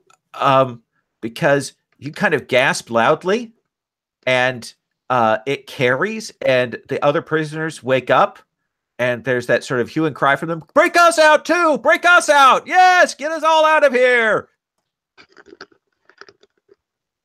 Oh, you're muted. Let's see here. Gong, gong, gong, gong of the alarm off in the distance. And she turns around and says, "We have to go." And she goes. I'll say, Sherry, I'm actually really interested in like if you showed some sort of affection towards him, like something that Ren Shu could pick up on. Okay, and I think that is the thing is before she can do anything else, she gives him like her handkerchief to essentially clean himself up a little bit. She's like, "Here, and we gotta go." And it's just, she's like, tears are almost welling up there. Absolutely. And I think like as you have that moment, there's this like shredding sound behind you as like I think I've sort of twisted it. Lamps are all very fragile today. I think I still had a hand on Undefeated Horizon, and I think I like tear part of her stealthy ninja outfit. And I don't know. I think it would be neat if there's just this obviously jealous look on my face that Undefeated Horizon picks up on, because that's her brother, and she sort of knows what's going on there. Why? Mark Metal, Sherry. So I think that one of you is going to have to roll an overcome to get out of here without being spotted or caught. I think And you Rinshu can would do the support each other of that if you want. I think Rinshu would naturally go for it, but I don't know. In this like chaotic moment, do you let some of your skills slip, or do you stay hidden? She's already done that once in front of him, so I think that she will be supporting you as long as that seems feasible. She has to be. Then roll that support and roll that overcome. Okay. And this is super important, so I am using my fire skill, my fire skill to assist, because she's super upset right now, so passion makes sense. I'm also going to use fire because speed makes sense. Goodness. I got an 8 to support. Okay, so +1. Oh, God. That's a 3, 5, 6. Okay, do you have any bonds to burn? With the 100 ghosts. Is that something about your own training? Yeah, because I did say I was pulling on like assassin training for this break-in. I don't know. Is it maybe like I use some technique that they can feel? Like I have to do some sort of like focused key thing that's one of these forbidden techniques. You have to. I'm gonna have you burn that bond. Okay. And you guys kind of rush out just as you're kind of going to leave, and you can see that that Iron-Faced Lou and his party, the concert's clearly over, are approaching, and you guys are kind of trapped, the three of you, and this figure leaps out from the shadows and kind of grabs the three of you and leaps you up on top of the building. And it's that old man from the hall. And then he looks and he runs away. You will recognize the technique of the 100 Ghost faction as that person leaps away to go away. And the guards are here. Guards are down. So you hear him talking to Iron-Faced Lou. And somebody broke in. I think they were trying to break Magister Gao out, and Su Wei and blah blah blah blah. Seems to be that kind of rumbling. And he goes, "I'm in too good a mood tonight for it to be spoiled by such a thing. We will begin the questioning in the morning." So yeah, I think I ran after that guy, but like as he leapt from building top to building top, right as I was getting to the edge of an alley to go leaping after him, like that's when all the soldiers and like lantern light came up, and I knew that if I jumped after him, like it'd be in plain sight. So I have to fall back with the other two. All right, and you two can escape. Before we escape, I go, "Oh, Renshu, I'm sorry that my skills were so poor and I put us at a disadvantage." You weren't a burden at all. You followed in my footsteps easily. It was like our way in was blessed, except for glare over an undefeated horizon, few unexpected twists. I would have done exactly what she did, and I'll like, essentially stand up for her. That angry where she can't talk back. And she says, "I don't know what my brother sees in you." What? All right. I almost step off the roof. Okay. Let's cut back to Kaijin. The concert is finished. Is there anything you want to do after that, or should I bring the other two back? What would you prefer? Would I do a scene first, or? Just before you bring the others back, since I have no idea for a scene, but as a sort of a flashback, I have a move that allows me once per scene to ask a question from study. And I think it would be very interesting if I, especially the lead that you mentioned, that Inquisitor and I talked about a little bit after the performance. I would like to ask about his motivations and desires. Is he here to just like see to the justice, or does he like slips away that he's searching for something to cure his? I don't know. For this, like, does he hint that he's looking for this book? Maybe he hints that he has the first part and is looking for the second part, or is his motivation completely something else? Okay. Now I have a question. Do you want to declare his motivation, or do you want to ask?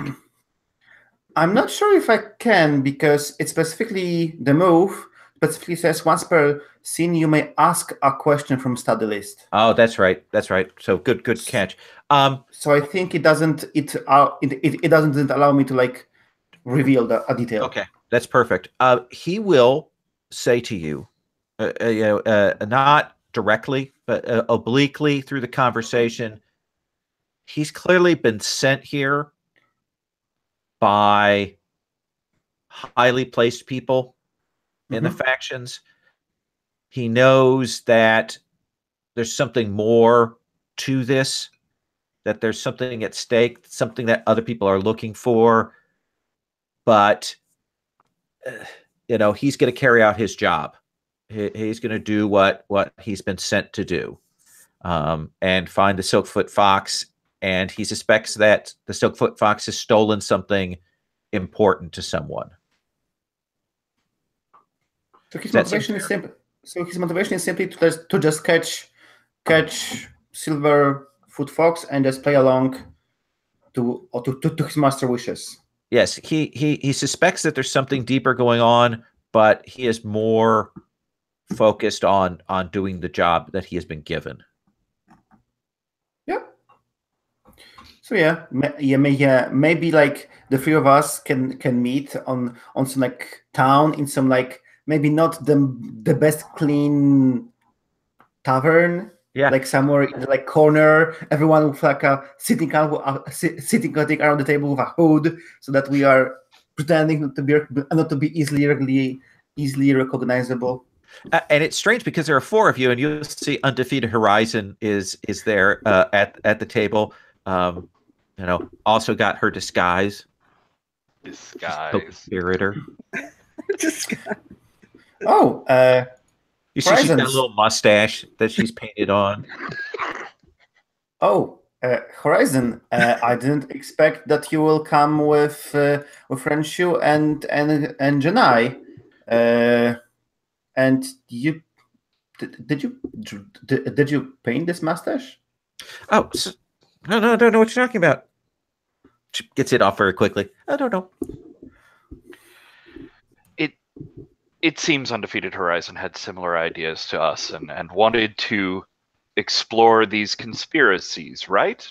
I wanted to break my brother Su Wei out of jail. Okay, never mind. She wanted to take rash and unjudged action. Kind of like You're not the boss of me.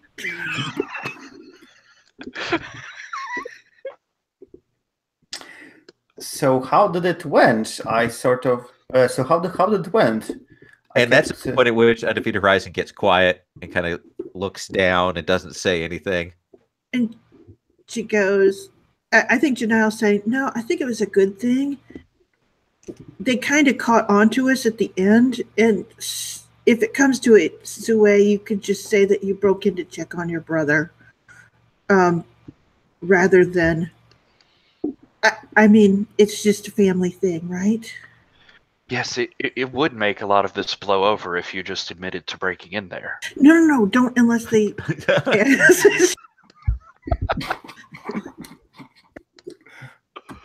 I don't want anything bad to happen.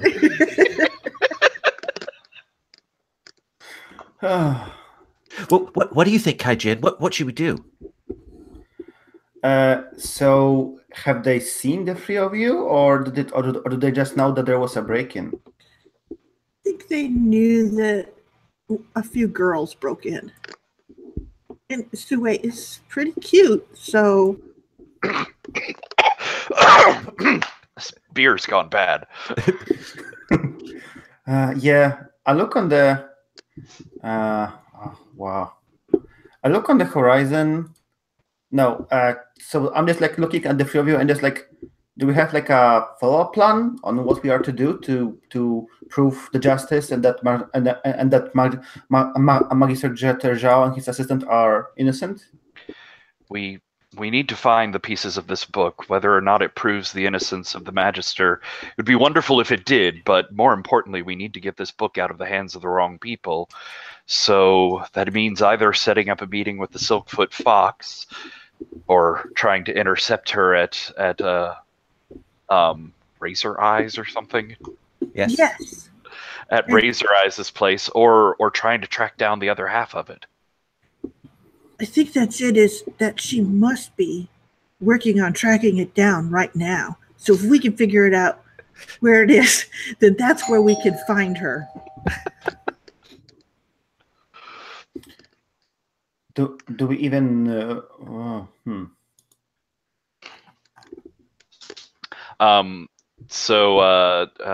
see. So Magister Gao, he did give us the name of the most next likely target of the Silkfoot Fox. He claims some expertise, and Jinai believes in it, although I fail to have seen any evidence thus far. I don't know. Yeah, I guess I will look at Undefeated Horizon, and I'm going to say that Horizon. I know it's a hard thing to ask for you, but since the break-in went public, and it would really help out the three of us to investigate it and give us an opportunity to get Magister Zhao and your brother from the jail. If you admitted to do the break-in with alone and just buy us some time, because otherwise I'll go right now and turn myself in if that's what you want. Yeah, just just don't point the two others. Oh, never. No, I wouldn't implicate you. Yes, and with luck, we'll use this time. We'll put this time to good use to prove that your brother and his magister are innocent. Yes, we will do it. Oh, that poor girl. And I'm like, I don't think she should go unless it becomes a thing. Well, Kaijin knows better than you do about these things. She jumps up and she goes, "I'm going to do it right now." Good. That should be very helpful, dear. And she will rush off to go turn herself in. I'm like, oh no. Okay, all we have is the next couple hours, because it's going to get very bad if we don't have this all sussed out by morning. Yes, it will, and I will feel really bad for talking Horizon into doing this thing. Well, so then we'd better figure out a way to trap the Silkfoot Fox, the greatest thief this land has known in a century that no one's been able to lay a hand on. If she's even here. But if she is, sort of stops and she goes, she's going after the other half of that book.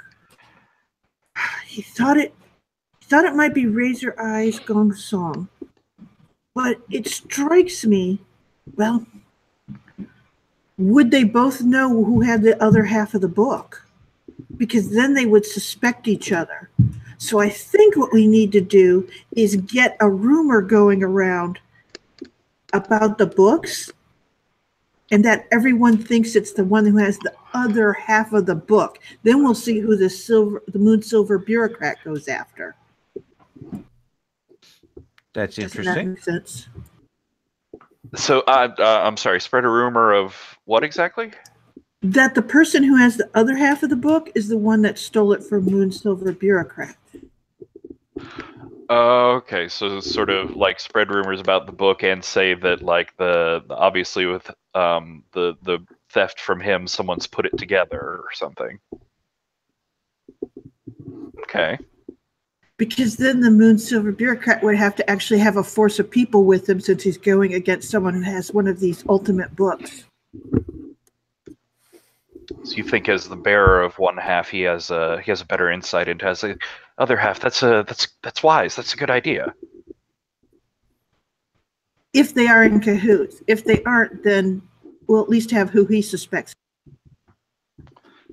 So, actually, it sounds like if we want it to be a sort of targeted rumor, we need to get into Moon Silver's presence, either known or unknown, and start spreading some rumors around his house. You only have a few hours. Well, I've studied him. Who are his people? Let's have you make that study roll. Oh, wait, no, I know exactly the person. Zhang. Because Zhang knows about the book because he heard his father. If we could get Zhang to talk to someone who's like Moon Silver bureaucrat and go that he's really worried about that, that essentially that's what's going on. If we can get that. Want to hit Zhang and try and use him to essentially set up this bait. Yes, exactly. Okay. I have a bond with him, so that helps. So we'll cut to another bar where you find Zhang. No,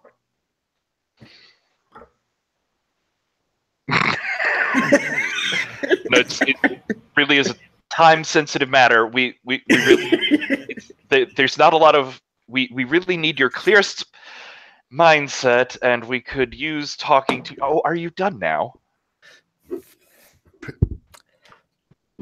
It's empty, so yes.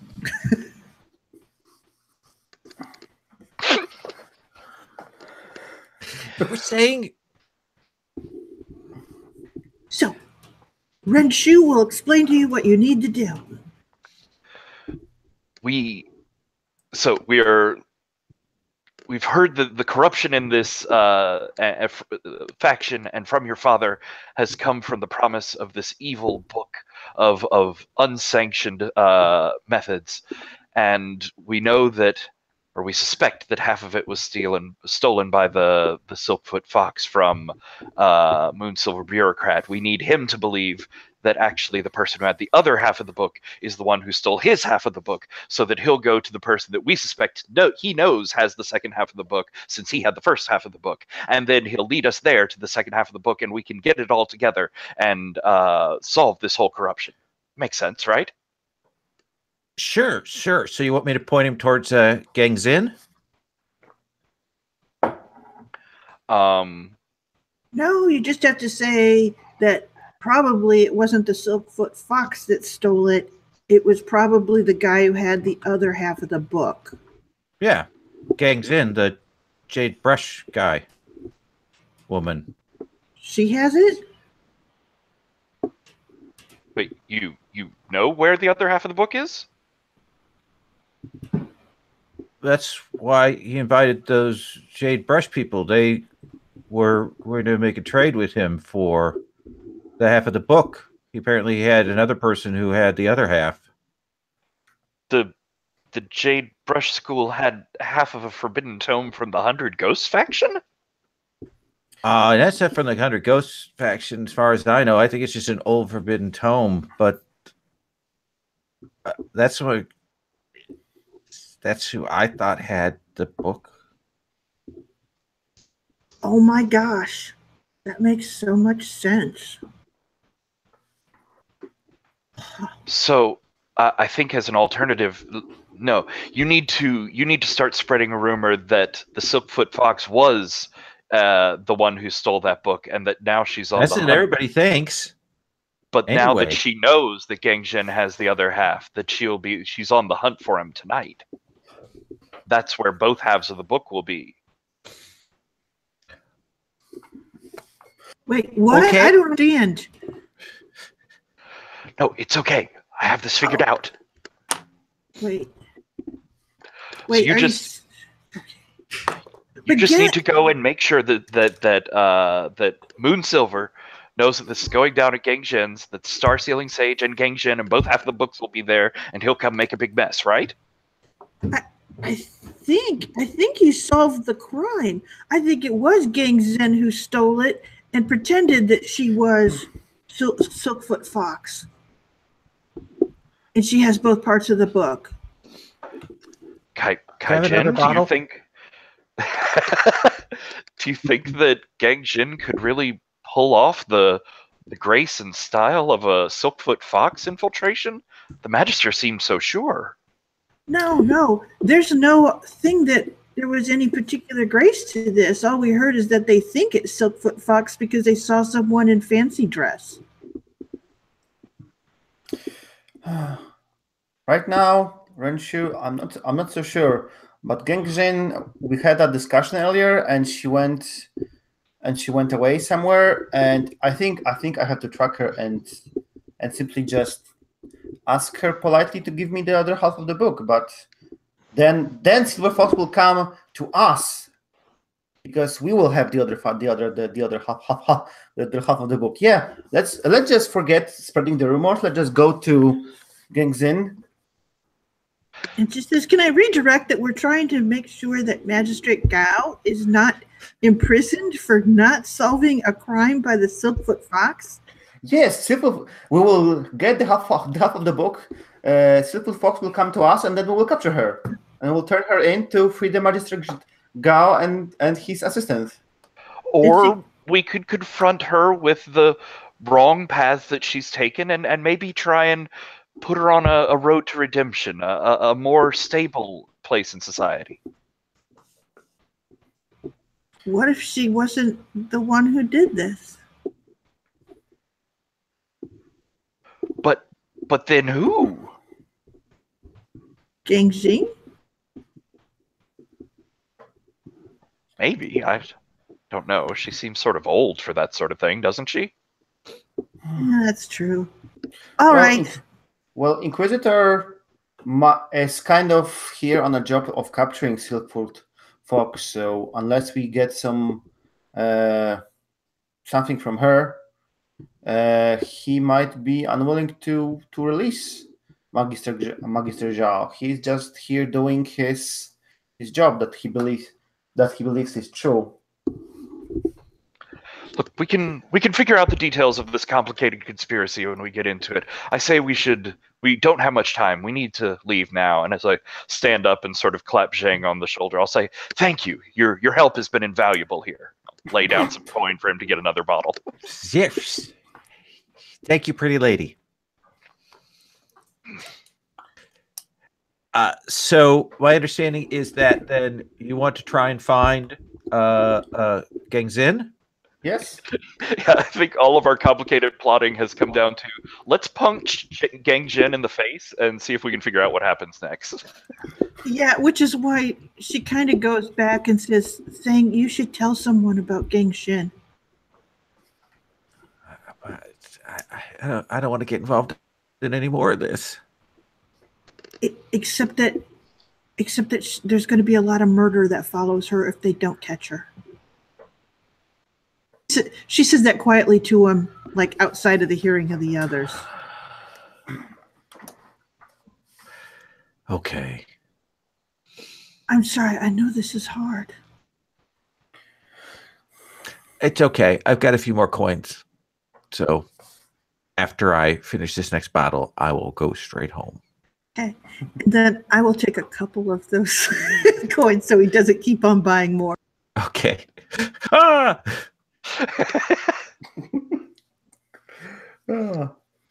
So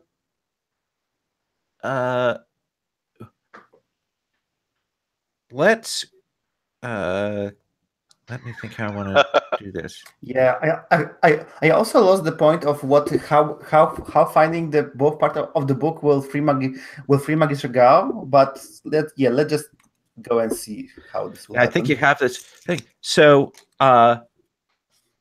I think that one of you will have to make a study roll. The other can help. Essentially, this is our tracking down. And this is the point at which having Dan Yu would have been great because she has the power to find anybody. Mm-hmm. So I suppose that it makes sense if Kai Jin is the one who's doing study, but I can support by sort of suggesting and because it's one of my things that I'm good at. Does that make any sense? I have I can just ask us the question once per scene, so without rolling. So I might as well use this one and just ask where would I find her? Maybe we'll see as part of the study me actually going home and asking stuff on my parents. Well, probably go back to, since they're a ways away, go back to the house you know that the Ox Pilgrim place because you know that Gangzin had some staff with her, the ones that attended your performance? Yeah. So I might as well, as part of the study, just go and ask them where would I find her. Oh, and they go, well, like you're in the know. Well, of course, she's gone to the Ice Heart Pavilion, the garden, to finish the matter. What do you mean by finish the matter? You know, the work she's doing for you. She's not doing any work for me, and I would just like very confused, just turn and just like really like fast walk over there. I thought she worked for your brother. She's working for Jade Brush. She wanted me to like step up and take place of my brother. I told her that she should support my brother, but obviously she's playing her own game right now. So I'm kind of getting worried about my brother. Let's just quickly walk to this pavilion and see what's going on. So we will cut across, as in all of the Wulin movies, we cut from that scene to you on the outskirts of town. Mm-hmm. It's a set with gardens and water and those little wooden bridges across out there, and there's a kind of a mist on the water out there. Mm-hmm. And the pavilion is a big, beautiful, ornate, open air building. And you can see that there's a gathering of people there, kind of cloaked. And there seems to be some sort of conspiratorial meeting going on right now. So what will you three do? Oh, we definitely need to eavesdrop all over that shit. So how would you do that? I know that eavesdropping would be fine, but I think we did it already. I think Kaijin just comes Wulin style, just running through the water because for some reason we arrived from the other side of the lake, and Kaijin just runs this like very long jump through the entire lake and just like lands on the beach or on the shore, and just like it's like clearly seen by all of those conspirators, and he just walks to them to see what's going on. I think that's perfect. I'm going to have you roll your heedless. Oh yeah, and then I'll cut to see what the other two do. Yeah, that's actually perfect. I pick a stat. Yes. Yes. Nope.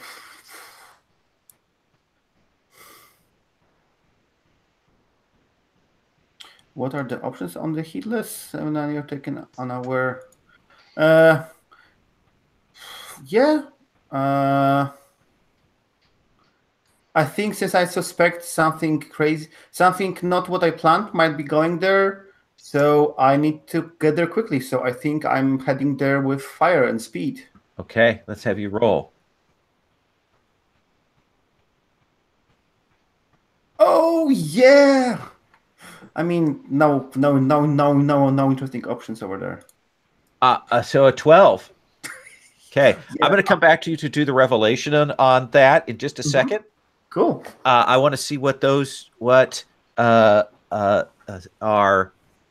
what not Silkfoot Fox and Renshu are going to do. I think as Kaijin sort of runs off after my warning of we should stay quiet and eavesdrop, Renshu Renshu actually smiles a little bit and shakes her head and says, "He's always so reliable and predictable." And I'll say, now we have a distraction to take advantage of, so you must stay very quiet and try and get close to help when the moment is right. And I think as she holds her finger up and shh, like this mist that's around here will sort of swirl up around her, and I'm going to try and fade off into it. Okay. And I say, "Don't worry, I'll do the best I can, Renshu. I'll try not to drag us down." And I give that moment for her to run away, and then I swink and disappear too. Okay. So, Renshu. Using water, I got an 8 on Reign of Assassins, so Okay. I fade away, but I think someone in the scene is going to see me before I interact with them. Okay, so I know who that is, and I'm going to let Sherry. Do you want to tail in on that, or do you want to? I don't know. Like I can. I don't think we need to have you roll on that. Yeah, I think exactly. We got the distraction and set up, but you kind of have to hide yourself, whereas Renshu was able to kind of move at the margins. So there's a shadow at the margins. There's this group of cloaked figures. You rush up. Gangzin is there. As you arrive, you can see that there are a bunch of the Jade Brush, like her supporters are there. There's a group of her mooks with her. You can see that there is a slightly portly guy that you recognize as the Moon Silver bureaucrat. And then there's another figure who has his face cloaked and is, looking down. You don't recognize, but you will see Gangzin is there, and she sees you, and she's like, "Excellent! Your timing is excellent, Kaijin." And I know. She'll pull the hood off of this person that's on the ground in front of her, tied up. She has a knife, her blade in her hand. She goes, "Do you want to do the honors?" And she points down to your brother tied up on the ground.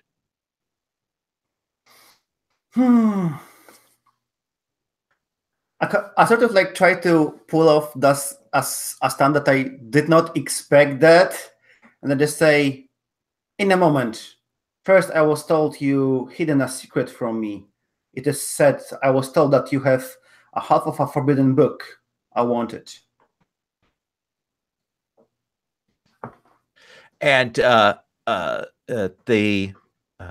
bureaucrat goes, "That was not the deal. That was not the deal." And she goes, we will speak on that matter when this is done here. But I think I am going to have you make that roll based on your authority that she perceives. Yeah, I really like such move. Authority. Which stat? Creativity, speech, passion, control, solidity, reflection. I'm thinking which stat would apply over here. Let's go. I think it's gonna be problematic again. I think I'm again rolling with Earth because it's about stability, about like the stand that I totally am here to do just that, and about my presence over here. Yeah, I'm going to roll with -1. So okay, and it's still an 8. So okay. So what does it say? Looks at you. She goes, "You put me in a difficult position." And she gestures to the soldiers, "Kill him!" And the mooks will rush at you. So they come, swords come out, and they go to attack. What are you doing, Zenai, when this fight breaks out? You see that the bureaucrat is there. You see that Gangzin is there. They've got your fiance on the ground tied up. And the mooks are attacking Kaijin.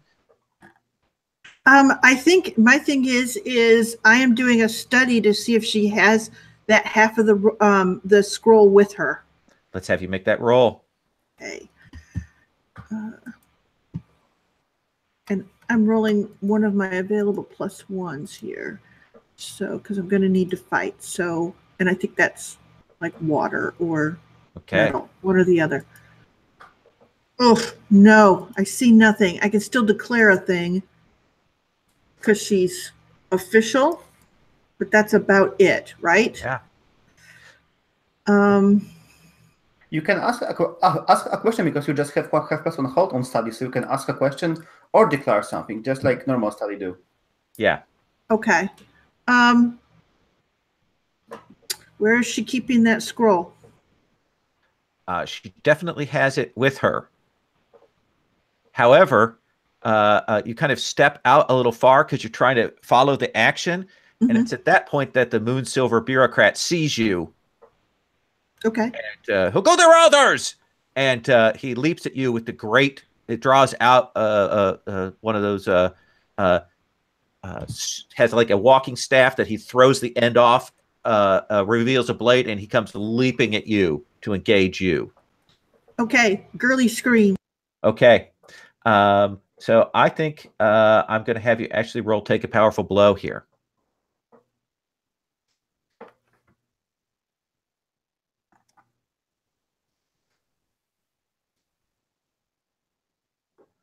Muted. So since Sherry has no conditions, it's like +0. That's she correct. has 1. It's +1 because she has 1. So I rolled an 8, which drops then to a 7 or a no, Plus it goes to a 9. Mm-hmm. Yeah. So I choose stay one. in that middle. Yeah. Okay. So choose one. Okay. Choose one from Take a Powerful Blow. I think from the bottom list, the lower one. Yeah. So maybe I'll take the 2 options from 7 to 9. Let's see here. Oof. Oh no, you are on the 7 to 9 list. Okay. So you just choose one of those. Okay. So I think that what it is I give ground. Wait, they gain something they want. Do you drop your part of the book? No, well, that wasn't what I was thinking. God damn it. All right. No, I won't. Thank you for suggesting that, Paul. No, I do not. It would be like a cool reveal, but it's up to you. You could also drop something of the Silkfoot Fox. Well, no, that's the thing is actually I do drop it. I think that I drop it because then he'll have it. No one sees that I'm the one that's dropped it. So that's... Yeah, so he pushes you back into the darkness. You drop it. You see him look at you and goes, Silkfoot Fox!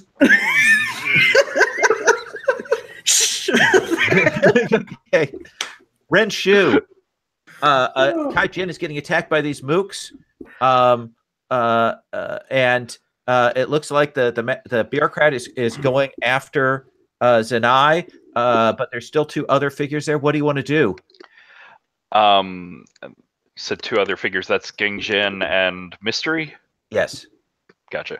Well, Mystery is obviously just some other mook that's totally unimportant. So I'm going to like fade up out of the mist behind Gengjin and try and wrap her up and get her in a compromised position where I can threaten her to try and like call these mooks off. Perfect. You go to do that, and it's at that point that the silk streams out from the mysterious figure and grabs onto you, and your brother throws back his hood. Lynn. Sister! Barely that, if ever. You should not be here. A rematch it is then. Do you never tire of trying to corrupt the path of righteous people, seeing them defeat you every time? I never tire of trying to kill you. Fine then, brother. Let's have at it. Okay. So we've got that engagement there. We've got Gangzin is still free. We've got the magistrate, sorry, the bureaucrat dealing with Zenai. And let's come to Kai Jin. These mooks rush you. So I want to do it like a cool, like a bro fight over here. So I suppose I'm just like jump completely above them and maybe like Gaijin like give space, and I just like free my brother from whatever bonds he has, and I like hand him a nunchaku, even though it's not like his weapon, and then we do it like bro and bro, like take on the mooks, and then we'll go after I love it. Go ahead and roll your fight mooks. Let's see if you can do this easily. Yeah, so it will be +2. Yeah, it's 10. So we are awesome doing that. So he leaps up. What's his weapon of choice that you gave him? I gave him a nunchaku because that's the weapons I have, even though it's not his. But I think he can do reasonably well with it. Okay, and so he's spinning that around, and he's knocking the back, and then he turns and he blocks a blow for you. Yeah, and I like jump like just above him with my like 3-point staff, and I just hit the guy behind him and behind me, and we were doing this like cool bro. We like hold by hand and just like run in the air around, hitting those mooks. Absolutely, and they go flying. Oh, they hit the ground. They fall back against the wall, and you will clear the deck of these mooks. And we cut from that sequence over to Zenai, and the magistrate is stabbing at you.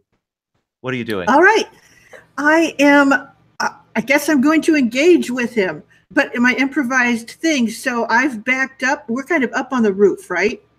Or is that where we're at? Sure, he's leapt up to the roof where you are. Right. And essentially what it is she's backing away, and she will, with her foot, kick one of the clay shingles at his head. So essentially she's trying to hold her own. Okay. So he's your scale. He's an ox pilgrim. Despite his weight and stuff, he is more spry than you expect. He's trying to force you back so he can get at that book. Okay. Interesting. All right, so I'm going to roll. Let's see what happens. Oh, it's terrible. Let's see here. So that's a 4 + 2 is a 6. Now, do you have any bonds to burn? Oh, yeah. I do. Of course, I got to find that part of the page. Sorry. Someday I will get. I actually have quite a few bonds. Yes, you do. That's a lot of resources there. Yes. So let's see here.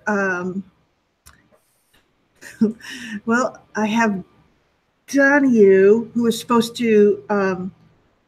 Let's see here. Okay. Let's see. I'm Zhang. So I'm super motivated because Zhang has suffered so much for all of these mechanicians, and this is just more of that. So I'll use that one. Can I use multiple bonds? Let's see what I wrote about the using the bonds. Yeah. Let's see. If you have a bond, you can burn it. I think it's just 1 is the limit on that. It is? Okay. Yeah. So I at least get myself up to a 7. Okay. So look at the sheet. He's your scale on a 7 to 9. You're going to choose one. You can win at a cost, narrate how you lost, or deadlock with your opponent and reveal something about them.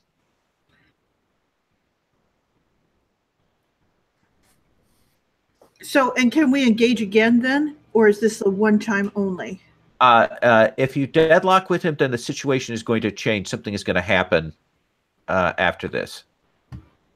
Okay, I think that what it is that I actually at this point want the book back in his possession. Okay. So essentially I'm going to go for the deadlock, but he ends up with the book in his possession. Okay. So he kind of locked up, but he gets that thing and he gets it in his hand. He's ha ha ha, and pushing you back still. And it goes, the reward for Silkfoot Fox is quite a bounty. I'll have your head. I don't know what you're talking about. And let's cut to Renshu. So I think, yeah, as we're standing off against each other, it sort of starts with me doing one of those like straight, smooth flying leap backwards, and as I'm sort of going up on the wires or whatever, like I'm reaching into one sleeve after another, and just this handful of like 4 paper throwing stars comes out, and then reach in the other sleeve and another shower of it as I just like rain this shower down on him. He's spinning the silk around as a shield. It's knocking those out of the air as he follows up on you. These people here, this this society. They are righteous and looking forward to the future of this world. You live in its sordid and bloody past. What can you offer anyone? I don't talk as much. Beautiful. Roll. Use your scale. That's gonna be water. Please select the dice. Don't just move them. There we go. 7, 8, 9. 9. Do you have any bonds to burn? I am out of bonds. Okay, so you need to pick one of those. Can I actually can I actually support him? Her, I'm sorry. I totally envisioned this you could do that. But yes. I think it's going to be at a cost for you because there's still some forces there that can attack you. So of course, I totally envisioned this we defeat the Smokes, and I just I'm not sure what this politician Gengjin is doing. Right. But I just leave them there and call my brother hands, and I just look at her and just say, "This one's for you," and I just jump into the fight between Renshu and her brother with obvious I'm trying to protect and help her. Okay. So let's have you roll. Have you roll that comfort and support? Yeah, I think since we are fighting, I'm going to risk my risk my water for it. Okay. So I'm just come in, and maybe I block an attack, and then I just say that you have your brother with you, Renshu, to help you this time. Okay. Oh, it's 11 on help. Okay. So he deflects those blows. Tell me what happens, Renshu. He comes in, he takes those blows for me at the last minute, and I think as he's sort of so these silk streamers, they were coming at Kaijin, and I think you managed to wrap them up in your nunchaku there and sort of get it all tangled up into one thing. Yeah. And I leap off of your shoulder and do sort of a light foot run across the silk there until I'm poised right over Obsidian Heart, and I say, with my weapon raised, I think I've what would it be? Yeah, I think I pulled out that paper katana again. Okay. And I have it pointed at his head, and I say, "Answer one question, villain. Tell the truth for once in your life. Was it you? Were you the one that killed her?" Dragon Nail Sage. Of course. And I tears streaming from my eyes. I give a great cry out as I just and I stab the blow straight will through be his deflected throat. As you see this figure leap in, and that old man leaps in and knocks your blade aside and rips off this mask, and you will see your mother. No, you can't. You've interfered for the last time. You don't understand the crimes that he's done. You don't understand the evil that he is made of. You've raised a poison in your family. Let's have you roll inner conflict. Yes.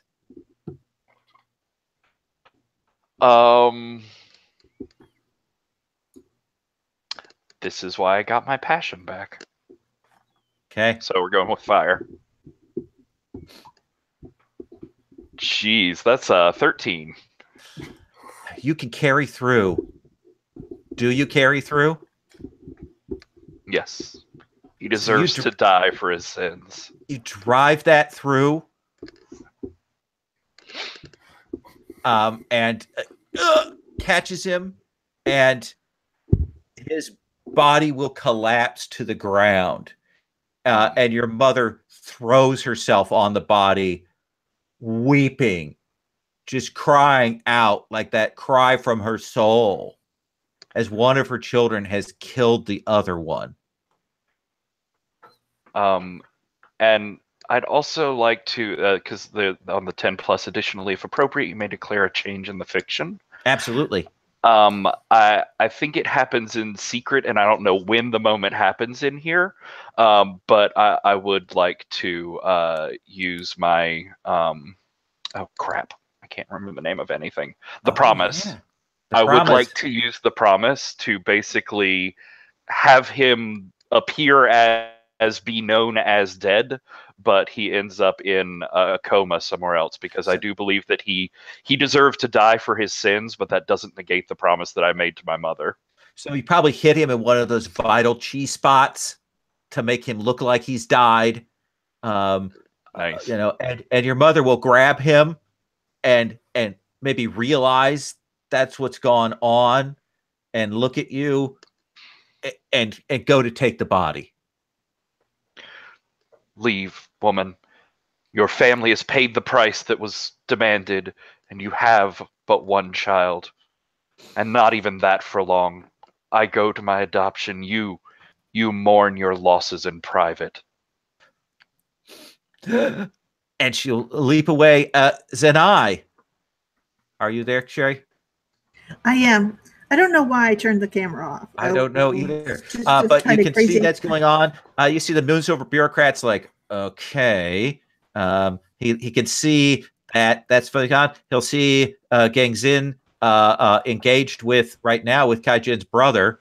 Okay, and that's the thing is I go, when she's done with him, she's going to kill you for the other half of the book. And then I hit him again. Okay. It's allowed. Let's have you roll that. Please. All right, let's see if I can get the dice to turn. It may not happen. Oh, yes. That's a 10. All right, you win the conflict. Okay, and for all practical purposes, it just looks like he falls off the roof onto his head. Okay, so no mercy, right? There's no mercy. I need him dead and with that scroll on his body. Okay. Does that make any sense? So it's like that. In fact, no robbery actually took place. All right, Does that make so any sense? That's the story that I need. So he falls to the ground, collapses, crunches there with the scroll in his hands. That probably distracts Gang Zin, who is dealing with your brother Kaijin, because she sees the other half of the scroll and she goes to rush to grab it, and your brother will strike her at that moment and drop her to the ground. And he raises up the nunchaku, like he could kill her, and he looks at you. And I suppose I just leave Renshu for a moment to deal with her own stuff, and then just staying few steps away from my brother, and I just say, "It's on you, brother. You are the heir. What do you do with those who lie to us and are traitors? What will you do when you will rule the clan? You show them mercy, or do you murder the traitors?" I don't give him the answer he's searching for. He goes, "I have to be as good as you." And he throws down the nunchaku. They will regard me as a paragon of mercy, as a hero. They will. Great plan, brother. You planned it all to reveal the conspiracy. Well done. And I assume that the moment that kind of changed everything is the arrival of Undefeated Horizon with Iron Face Lou in tow, arriving on site, and Iron Face Lou kind of looking around, seeing the book, seeing the carnage, and looking at you, Kaijin. What has happened here? I am more confused than I think I have ever been in my life. Oh, it's everything is pretty clear, Inquisitor. By the political prowess of my brother, we managed to reveal this conspiracy. Although I'm not fully in on what it was, so I would deeply ask my friends Janai, who is betrothed to Tongji, to explain her part in this. And maybe we can unravel all of these things about the books and this conspiracy. He kind of walks over. He listens to this, and you see him pick up the books, and walks over towards where there's a big brazier burning, and he will say, "I think that the matter will be settled. It seems like the criminals have been apprehended, correct?" Yes. Yes, exactly. He bows to you, that acknowledgement of a favor repaid, and he will drop these books in the fire. He is most righteous. Of course, I do watch that they actually burn. Okay. Renshu? In this scene, since this is sort of the aftermath scene here, what is the last we see of you? Your mother is taking off across the lake. You see this Inquisitor going to burn these books. You see the brother who is apparently engaged to Zenai there as well. What's your reaction? What's the reaction shot from you? So I think unfortunately the complications with Jedi will have to continue into the future. But I think there's a start and sort of a noise as he throws the papers into the fire, and they like blaze up. And I think for Renshu, we go into sort of like the camera like zooms in on the fire, and we sort of go through it into a fire in another room, and we see sort of one of those quick cut montage shots back and forth as like this fire is in a room with Renshu in this like clean white silk robe, and her hair is all down, and Changxi I think enters in the same robe. There's a priest there as he's doing the I think maybe there's some blood sharing as we go through the adoption ceremony, but it's interspersed with scenes of my mother like running through the forest carrying the dead body of my brother, of her getting him back to wherever they're hiding out and starting to tend to his wounds.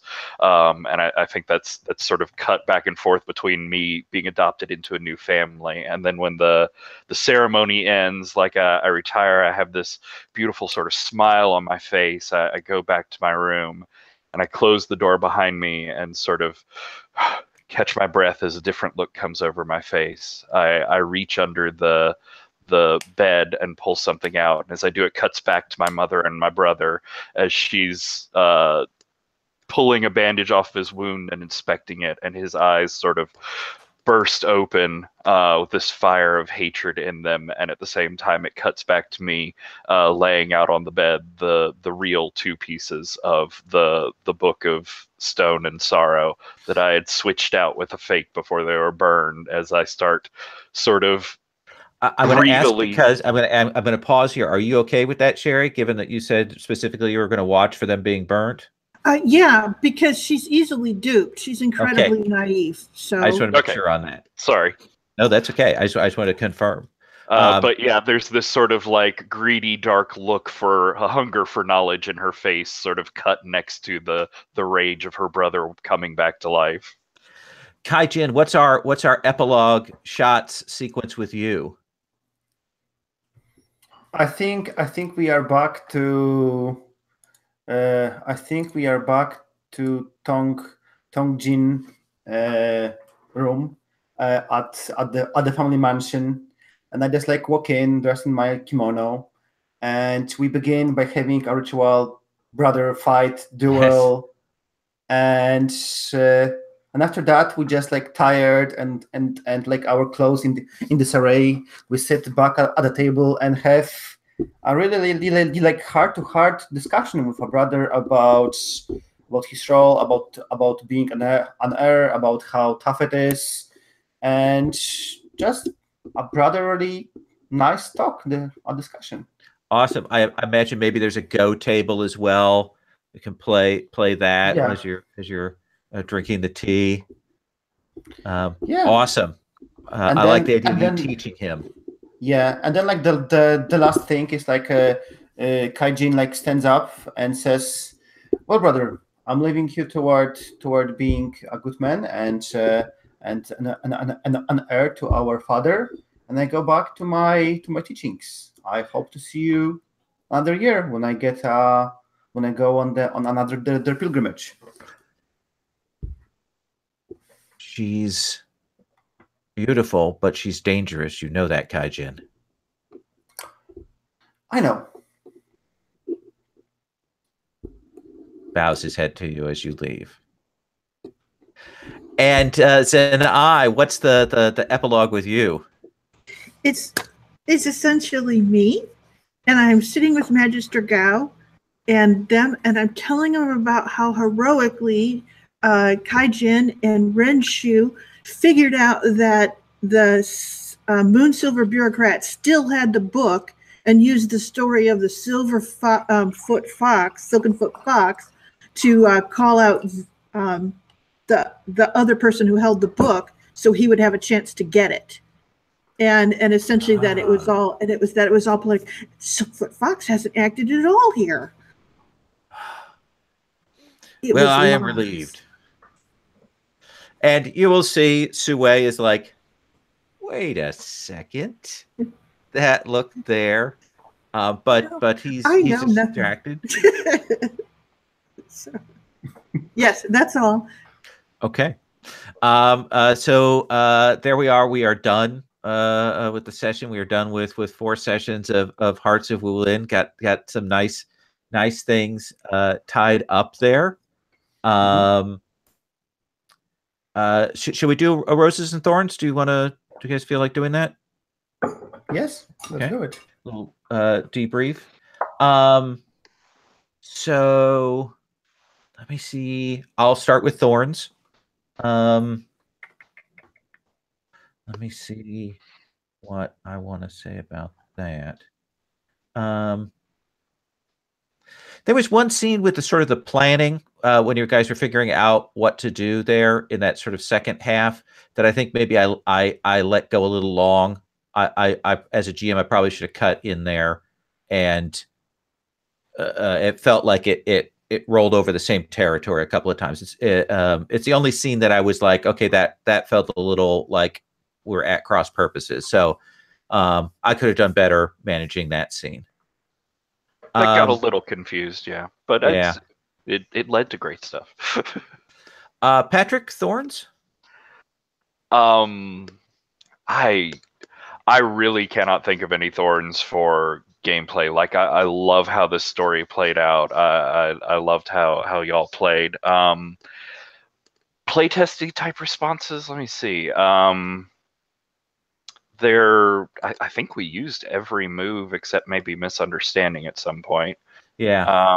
I still think that heedless and misunderstanding could be reworded to be open to more situations, because I love them both as moves. Yeah. It definitely needs to development on those. I agree. And I was sort of surprised pleasantly over the course of this game how much of it ended up being about those entanglements and the emotions and the complicated relationships. Mm-hmm. So I felt the sort of lack of bonds and the very cold mechanical nature of the bonds through this. Mm-hmm. It might be a situation, since we're going like full-on heartstring pulling, it might be a situation where you could model them more off of like Monster Heart strings. Okay, that's a good point. Or where you were talking about like maybe there's some moves from Passion that you could pull in to really highlight the like stressful emotional moments. Mm-hmm. Because I think having a little bit more mechanical support on the emotion in would really just make those threads that we picked up sing. Okay, no, that's a really good observation. Also, I'm sorry, with the bonds, not just making them sort of do the different things that Monster Heartstrings do, but the sort of ubiquity of them, where you have the mechanical freedom to look at a scene and be like, I think it makes sense that y'all built up a bond there, and just hand out bonds freely. Yeah, I think Fellowship has a good model for how that works. Mm-hmm. So that may be the thing to look at. So that's me. Pavel, Thorns? I had something on my mind, and I'm kind of not clear on a thorn. I think it sounded to me very weird when Sherry used a bond to Zheng to add herself +1. I think, I don't know, maybe there should be something more to like how you use bonds, because to me the bond with Zheng was like very not so applicable like there. So I'm not sure. Maybe we should have like call on a flashback on how your relationships, how this bond can help you now to use it, because otherwise it's just like cold mechanical stuff over here. That's interesting. Certainly I tend to run things like that loose, which is why her saying that it represented her desire to protect him worked for me. But I can see where having more ability to frame or develop that would be a good idea. Yeah. So another thing is we mark conditions, but we didn't wrote like the actual condition by word, and this could actually like somehow influence the play. I don't know, either drop it or just like somehow enforce it. So you mark condition, and then you have this like negative states, yes, the red ones. Mm-hmm. So I'm not sure. Do you want the players to pick one and just like say that this stat is marked because I'm upset or I'm sad, and just be more than just a mark on a player character? Okay, that's fair. I kind of know why I chose that, but I'll take a look at that. That's a really good point. It was a detail that was only partially engaged with. Yeah, I haven't played Mask, but I believe you get a condition over there, and you have to take a particular action to get rid of it. You probably want to go the other way with your comfort move, but at least like either writing the current emotion you're feeling, or just not having this field for. Okay, no, I think that's a fair, interesting assessment. Yeah. Sherry, Thorns? Let's see here. No, other than my.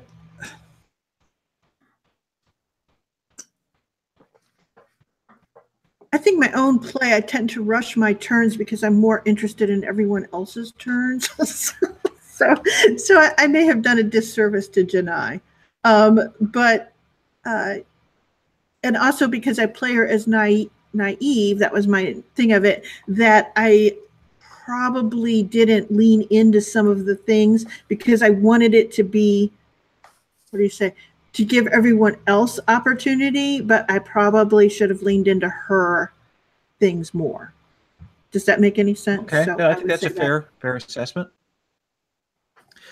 Let's talk roses. I want to say one particular thing about running this for all of you, and for Maria and for Stephen from last week is, a lot of stuff arose from soft and hard moves, but there are also things that are, from that GM principle of, that you can do something when the fiction demands it. And you guys were very, very good and very, very open to taking those cues, to taking those bets and being willing to play with those. And I really appreciate that. I thought that was solid, and to have those revelations on the table and have things fall out. So I want to say thank you guys for being generous players to me as well as to each other. I appreciated that. Patrick, roses? Just like 8 million of them. This game was so good. You guys were so good. I loved the like touching sort of my feels moments. I love the heart-wrenching, like the stuff with Dragon Nail Sage and my family in that episode. Like there were just so many good things. Sherry, you're talking about like sort of fearing some of your play of Genai, but I actually really liked how your obsessive need to keep that secret like complicated things this session. I like the links that you went to, and I actually really thought it was cool that last moment when sweet, innocent, very sort of lighthearted Genai like pushed a motherfucker off a building. Like I love that you were willing to kill someone who was bad but maybe didn't deserve it just to protect your own secret. That was a shocking and insightful moment, I think, into Genai. And Pavel, it's like that comfort move was made for you. Like I love the way that you kept taking these tense and sort of battle-laden situations, and you kept twisting them back around to the emotions in really great ways. And just everybody, I love how the complicatedness of the relationships really played out. Mechanically tied into that as well. I think the 3-part entanglements are just a brilliant fucking idea. They were so good. They worked so well. They drove like 80% of the plot here. And they were just everything. I loved it. Yeah. Again, Zhang Hu Hustle, their analysis of the relationships in the different Wulin movies really is what made me go to that. And I think I can't state how much that helped my thinking. So strong. Pavel, any roses? Of course, a rose to you for role-playing NPCs. The major NPCs have their, like, you really very well nailed Inquisitor trying to just be completely rid of emotions. And then the scene with Zhang was just like, one moment. Like, very nice NPC scenes. I have to say that at the beginning, I wasn't really sure how I will fit into the session, having skipped last one, but you made it like everything fits. So this guy with this one, and then this politician with my brother, and everything like came up together. So wonderful, like plot connecting. And to Patrick, I really liked how Renshu was a deep character with problems, and it's like the last scene, the brother, the mother, the big reveal. It was like really interesting. Sherry, thank you for all the cool moments, and for that, and I really liked playing with how you are protecting your identity, trying to just not reveal it. It was really interesting. They'll never figure it out. Never. I was really happy. It's a good point. I was really happy we got to see you use that promise move, Patrick. And that was a really good place for it. Me too. I liked, I didn't at all mind having Silver Phoenix like know it and use it so much last session, because I got that sort of decision moment at the end where having the move affected my thing. But yeah, I really liked getting to pull it out for real this time. Awesome. Sherry, I'm going to give you last word. It's almost a burden because everything they've said is true. So I could repeat it, but I have to try to think of other roses. And I think one of the things that I have to point out is the entanglements drove everything, but the moves supported it really well. My moves, they felt so natural when I used them. They gave me that sort of set of competencies that made playing my character easy and effortless, and made my complications make a ton of sense. So I was super pleased with my moves, and every time I saw the other players use theirs, they seemed to fit perfectly in genre. I mean, essentially the outcomes that I was seeing seemed really good.